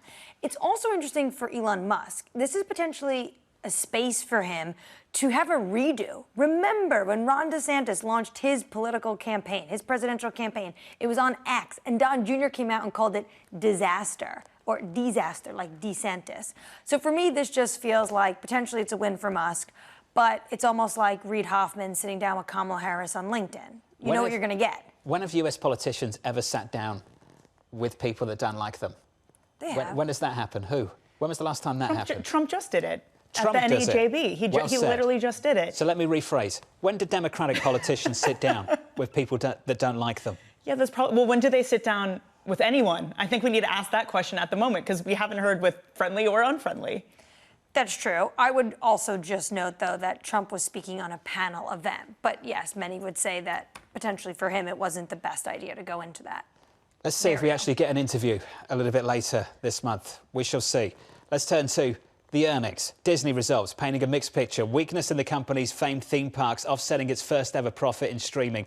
Disney saying its theme park in Paris suffered from a reduction in summer travel due to the Olympics. Streaming earnings continue with Warner Brothers Discovery expected after the closing bell. It was interesting hearing from the CFO the different cohorts of consumers here. Upper income consumers not going to Disney parks because they're going elsewhere. Lower income consumers just pulling back more broadly, yet still they've got faith this thing bounces back in the next 12 months. The reason I find this confusing is because we've also heard from airlines and from Airbnb and from hotels saying that people aren't traveling as much, that they're not going abroad as much. It's so interesting to get different slices depending on the different company, and you try to wrap your head around what this means for the consumer. I don't know, maybe it's just an excuse at the end of the day that these companies need to recalibrate strategy to make sure people go down to Florida instead of going to Italy, and they somehow have sort of misplaced that in a changing consumer and are just basically blaming it on, I don't know, normalization or a slowdown in consumers. What the CFO, I think, was alluding to is basically what we've been talking about, is bifurcation of the consumer. The high-end consumer that they really want to come back next year and spend locally, say in Orlando, they're not doing that right now. He says they're off abroad. Interesting for Paris, though. You'd think their numbers would have an uptick, right? If people are going to the Olympics, why not stop at Disneyland Paris? Waiting to see if this shows up in the numbers elsewhere, particularly jobless claims tomorrow morning. So let's talk about that. 24 hours away from the data at 8:30 tomorrow morning. The first time since the soft July payrolls report, we'll get another sense of the labour market. Investors hoping the data will offer clues about how much the Fed will cut in September. Ian Lyngen of BMO writing the following. Our base case remains a 25 basis point cut, with the caveat that this outcome is based on 0.2% core CPI and a stabilisation in the unemployment rate and non-farm payrolls. Ian joins us now for more. Ian, it's good to see you. Nice to be here. The rethink of the rethink, with the 10-year yield back at 3.94 and a raise and a drop since payrolls. What is this? What are we doing? So I think we're in one of those classic moments in financial markets where the prices have changed more than the facts have. What have we learned? We have learned that the unemployment rate was a bit higher than the Fed and the market was looking for, but that's really about it. We've seen what's gone on with the Bank of Japan and the yen, the carry trade, the big unwind. We saw 10-year yields as low as 3.66, give or take. We're now back up to roughly 3.95. We have an auction this afternoon. We're going to be in a much different environment by the end of this week than the angst that was in place on Monday. For people obsessed with asymmetries, given the reset we've seen in the bond market, are we more vulnerable now to hotter data or still colder data? Just what is things set up for? At this point, we have gone through the peak angst of being more vulnerable to stronger data than weak data. I think we're right in that sweet spot where we can respond with a degree of intellectual honesty to whatever we see tomorrow via claims. That also sounds like a more volatile bond market, though, if we're kind of sitting at the precipice and can go either way. What does that mean just for my ability to hold bonds and feel comfortable with it, that this is kind of the haven, the thing that offsets other risk assets? Well, at this point, it is an ideal environment to hold Treasury bonds because the Fed has told us that they're following every major other central bank, with the exception of the Bank of Japan, and moving toward an rate cutting, not necessarily an easing, but a rate cutting bias for, frankly, the foreseeable future. And while that might not be a 50 basis point September move that starts the process, we will get into a series of rate cuts. And so there will be moments, as we have seen, where yields back up as we rethink the rethink, as it were. But at the end of the day, the structural change definitely benefits lower rates. We're on the curve, though, because this has been a front end that's been scared of the Fed, a long end that's been scared of the economy and the deficit.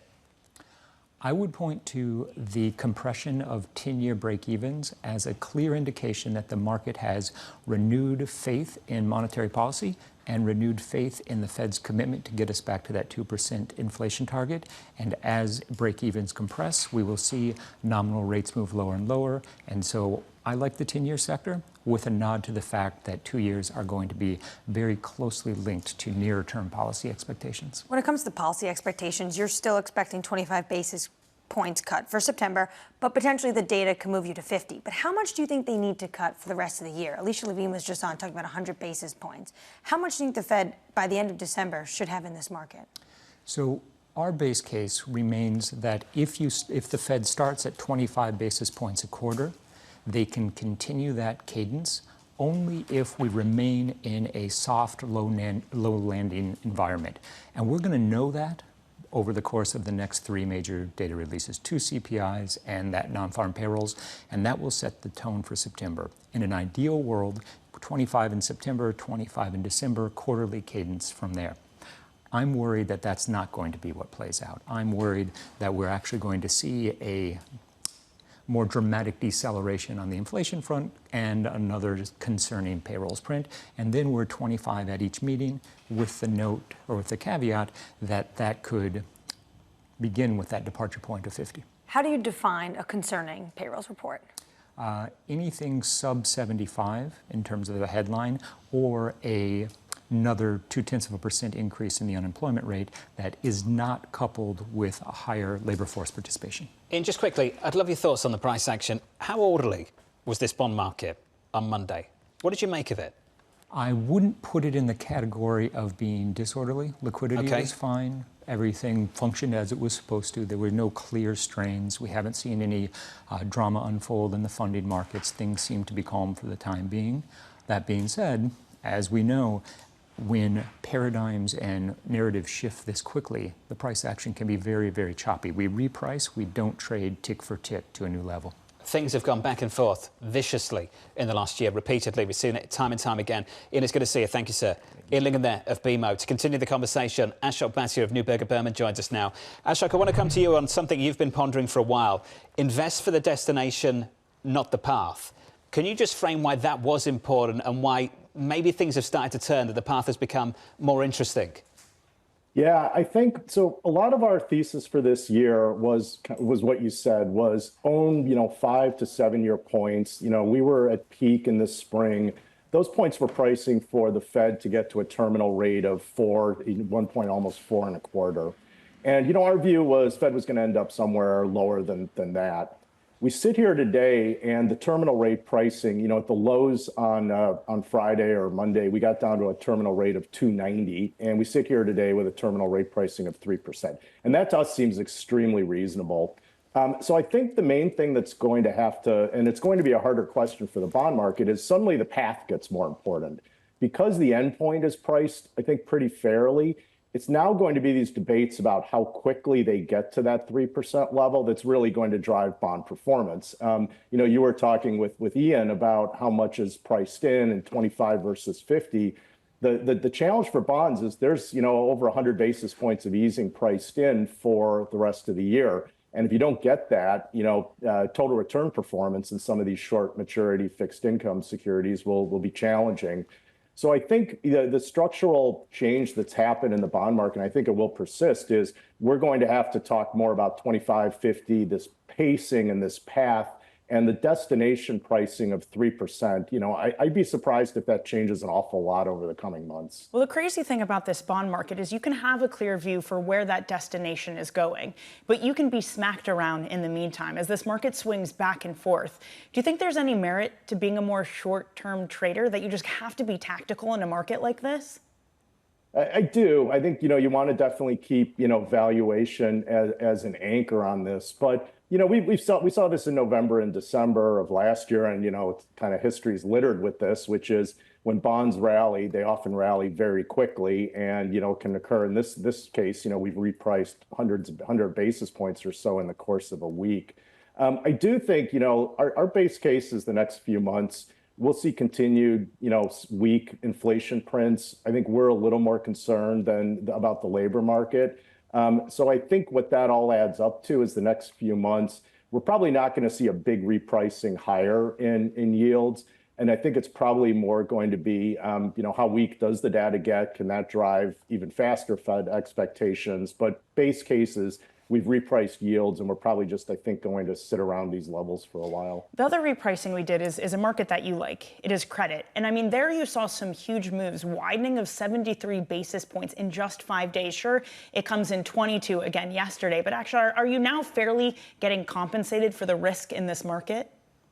Yeah, I think it's a great point. And, credit spreads, high yield spreads were 300 coming into this. I think intraday we probably peaked at around 390. We've retraced some of that, but definitely this has created some opportunities in high quality double Bs, in some of the longer duration triple Bs where names are 25 to 50 wider. Now, I think credit spreads are still pretty low in the grand scheme of things, but there's definitely a little bit more opportunity. And we do think that, if one of the big things that comes out of this is the Fed wants to get to its neutral rate faster, and this will all be an excuse for the Fed to do so. That should actually be a bit more supportive for credit and take out some of the tail risk. So, yeah, the opportunities in credit have appeared a little bit more. When it comes to what the Fed is doing and the question about the 50 basis points at the meeting, intermarket meeting, how potentially that's also a debate. What are you viewing for the entire rest of the year for basis points the Fed's going to cut? That's the $1 million question here. I'd say the way we're investing is really don't bet against a very aggressive Fed. And I think that's sort of lesson one, which is the Fed knows it's got a restrictive policy rate. The Fed has been trying to get into this period where they can be a bit more forward-looking, and this is going to give them, we think, the excuse to get there. So I wouldn't rule out, and we wouldn't rule out, the chances that, look, if you see, and I know you were asking Ian about a payroll print, that's less than 75.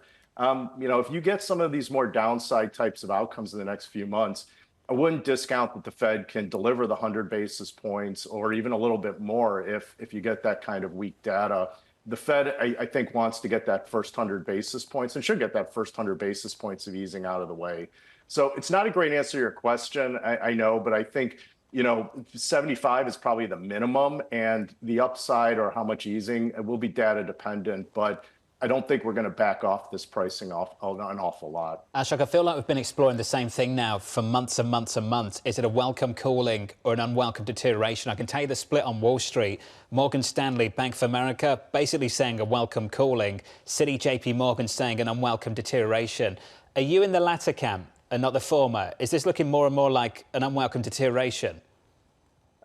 Don't think. Look, we think this is still a soft landing. It's really hard to get the U.S. into negative type of GDPs, but I do think we've spoken about the labor market, right? The gains that we're seeing are getting more narrow. 60% or so of the job gains are coming in two sectors: education and healthcare. It's continuing to get more narrow. And that's concerning, that once the cyclical sectors are already weak or weaker, and you get a little bit of weakness in those, suddenly you can introduce more downside to payrolls. So I'd put us somewhere in this is a soft landing, and that's our view, base case, but it's probably tilting a little bit more towards that lower end of soft landing. But this is not, in our view, a recession outcome. Got it. Ashok, appreciate it. As always, sir, thank you. Ashok Bhatia there of Neuberger Berman. On the labour market, the economy, and what's developing in the bond market too. In the equity market right now, going into the opening bell about 1 hour and 13 minutes away. Equity futures positive by a little more than 1%. With an update on stories elsewhere with your Bloomberg brief, here's Yahara Hackers. Hey, Yahara. Hi, John. Vice President Kamala Harris and her newly named running mate, Governor Tim Walz, kicking off their swing state tour yesterday in Philadelphia. Harris introduced Walz on stage, hailing him as a fighter for the middle class. The campaign saying they raised more than $20 million since the Walz announcement yesterday morning, which they hailed as one of their best fundraising days. Harris and Walz will be in Wisconsin and Michigan today as they continue their battleground tour. Shares of Airbnb are plunging in the pre-market, down more than 12%. Bookings in the second quarter came in lower than expected, and the company gave a disappointing outlook, setting it up for the slowest pace of growth since 2020. It also warned of slowing demand from U.S. vacationers, despite it being peak summer travel season. One area that saw positive results was bookings for larger parties after the company retooled its marketing toward groups choosing multi-bedroom homes over hotel rooms. And a group of U.S. senators, including Elizabeth Warren and Bernie Sanders, have sent a letter to the Department of Justice asking it to investigate the newly formed Venue sports streaming platform. That's according to a report from The Athletic. The platform is a joint venture by Disney's ESPN, Fox Sports, and TNT Sports to provide a direct-to-consumer service. But the senators have reportedly asked the DOJ to investigate whether it violates antitrust or telecommunications laws. That's your Bloomberg Brief. John? Yahara, thank you. Thanks for this morning. Up next on the programme, setting you up for the day ahead. We'll get you the trading diary, the calendar for the next couple of days. You're watching Bloomberg TV.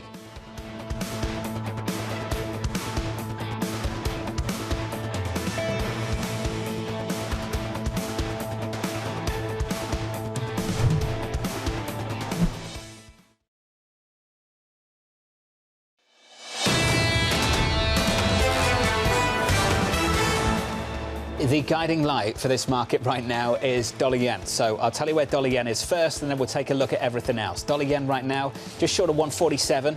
That currency pair has moved by about 1.8% in today's session. That's where we are at the moment, given a nudge by the Bank of Japan Deputy Governor. That gives a nudge to all of this. Equities up by more than 1% on the S&P 500. Treasuries down and yields higher, up by 3 basis points, 392.78 on a US 10-year. As we count you down to the opening bell, about 1 hour and 9 minutes away, let's get to the trading diary, the calendar for today and the rest of this week. Vice President Harris and Tim Walz hitting the campaign trail, holding rallies in Wisconsin and Michigan this afternoon. J.D. Vance planning to mirror their route throughout this week. After the market close, we'll get some results from Warner Brothers Discovery, and tomorrow, another round of jobless claims for some Fed speak from the Richmond Fed President, Tom Barkin. Joining us now to talk about all of this is Bloomberg economics and policy correspondent Mike McKee. Mike, good morning to you, sir. Light on data, light on Fed speak. What do you make of what you've seen and what you've heard so far this week? I think it's been a kind of classic market overreaction to things, and then misunderstanding of where the Fed is from some people on Wall Street who've called for this emergency rate cut or a 50 basis point announcement or something like that. Tomorrow we get jobless claims. It's going to be the one number that everybody cares about this week. And I have a chart that kind of gives you pause. When you consider what's happening with jobless claims, I mean, we're looking for a slight drop, but it's possible they go up again. But when you look at the non-seasonally adjusted and seasonally adjusted rates of jobless claims, the blue line is seasonally adjusted. That's what we report. The white line is non-seasonally adjusted. And look at the difference. Look what happens every July. Claims go way up on a seasonally adjusted basis. And look what's happened this year. Not only is the same pattern being followed, but there's a great divergence between the two. And that may be in part because of additional people coming into the labor force and new seasonal adjustment factors post-pandemic. The Fed is only going to act if they see a serious, real problem with the labor market. And maybe this is not telling us there is one. There's so much blame going around at the moment. The Bank of Japan, the Federal Reserve for not cutting the interest rates. I mean, pick your poison. Some people even blaming Kamala Harris, which I have to say, I find that absolutely ridiculous, just sort of bonkers. I thought it was kind of ridiculous how many people thought it was Trump at times and now it's Harris. The whole thing's nuts. Yeah. Let's park that. Ed Yardeni blaming the weather. Can we talk about the weather a little bit more? There's a lot of people who are blaming the weather. And even Mary Daly was talking about the weather when she was speaking the other day, because, yes, the BLS says it wasn't the hurricane, and we have no reason to doubt their reasoning on it, but there were 436,000 people who couldn't work because of weather. And so there was something going on. It may not have been right in Texas, but maybe around the country. So there is the chance of a big snapback in the August numbers when we get them in September. We don't know, but there is that out there. When you look at something like ISM services this week, where the employment part is quite strong, how much do you actually want to read into that? Or do you say this is just like a small segment of the economy and I can't extrapolate it for the data to come? Well, it's a big segment of the economy. It's a small survey, but it's also a sentiment survey. It's what purchasing managers think is happening in their company, and they're telling us that they're not letting people go at this point, and it doesn't suggest that they're going to be hiring a huge amount of people, but as long as they're retaining the people who are on their payrolls, then that squares with what we're seeing with jobless claims. And services, obviously, the biggest part of the economy, so that's an important number. Would have been interesting to have that before the payrolls report last week. It wouldn't have kind of matched up. We're waiting for jobless claims then. Tomorrow morning, 8:30 Eastern Time. Just to give you a sneak peek of our survey, our median estimate in our survey, 240,000, which would be a drop back from the previous week's reading of 249. So we're looking for 240 tomorrow. This is going to be a key feature of our programming tomorrow morning. Given we're so light on everything else, there's going to be a lot of weight put on this number following the soft job print on Friday, on payrolls Friday, and we'll see what we get in the market in response to it. Our lineup looks like this. We'll catch up with Seema Shah of Principal Asset Management, Sarah Wolf of Morgan Stanley, Tony Rodriguez of Nuveen, and Samir Samana of Wells Fargo. All of that still to come as we count you down to the opening bell, about 35 minutes away, with equity futures positive on the S&P 500 by a little more than 1%. From New York City, this was Bloomberg Surveillance.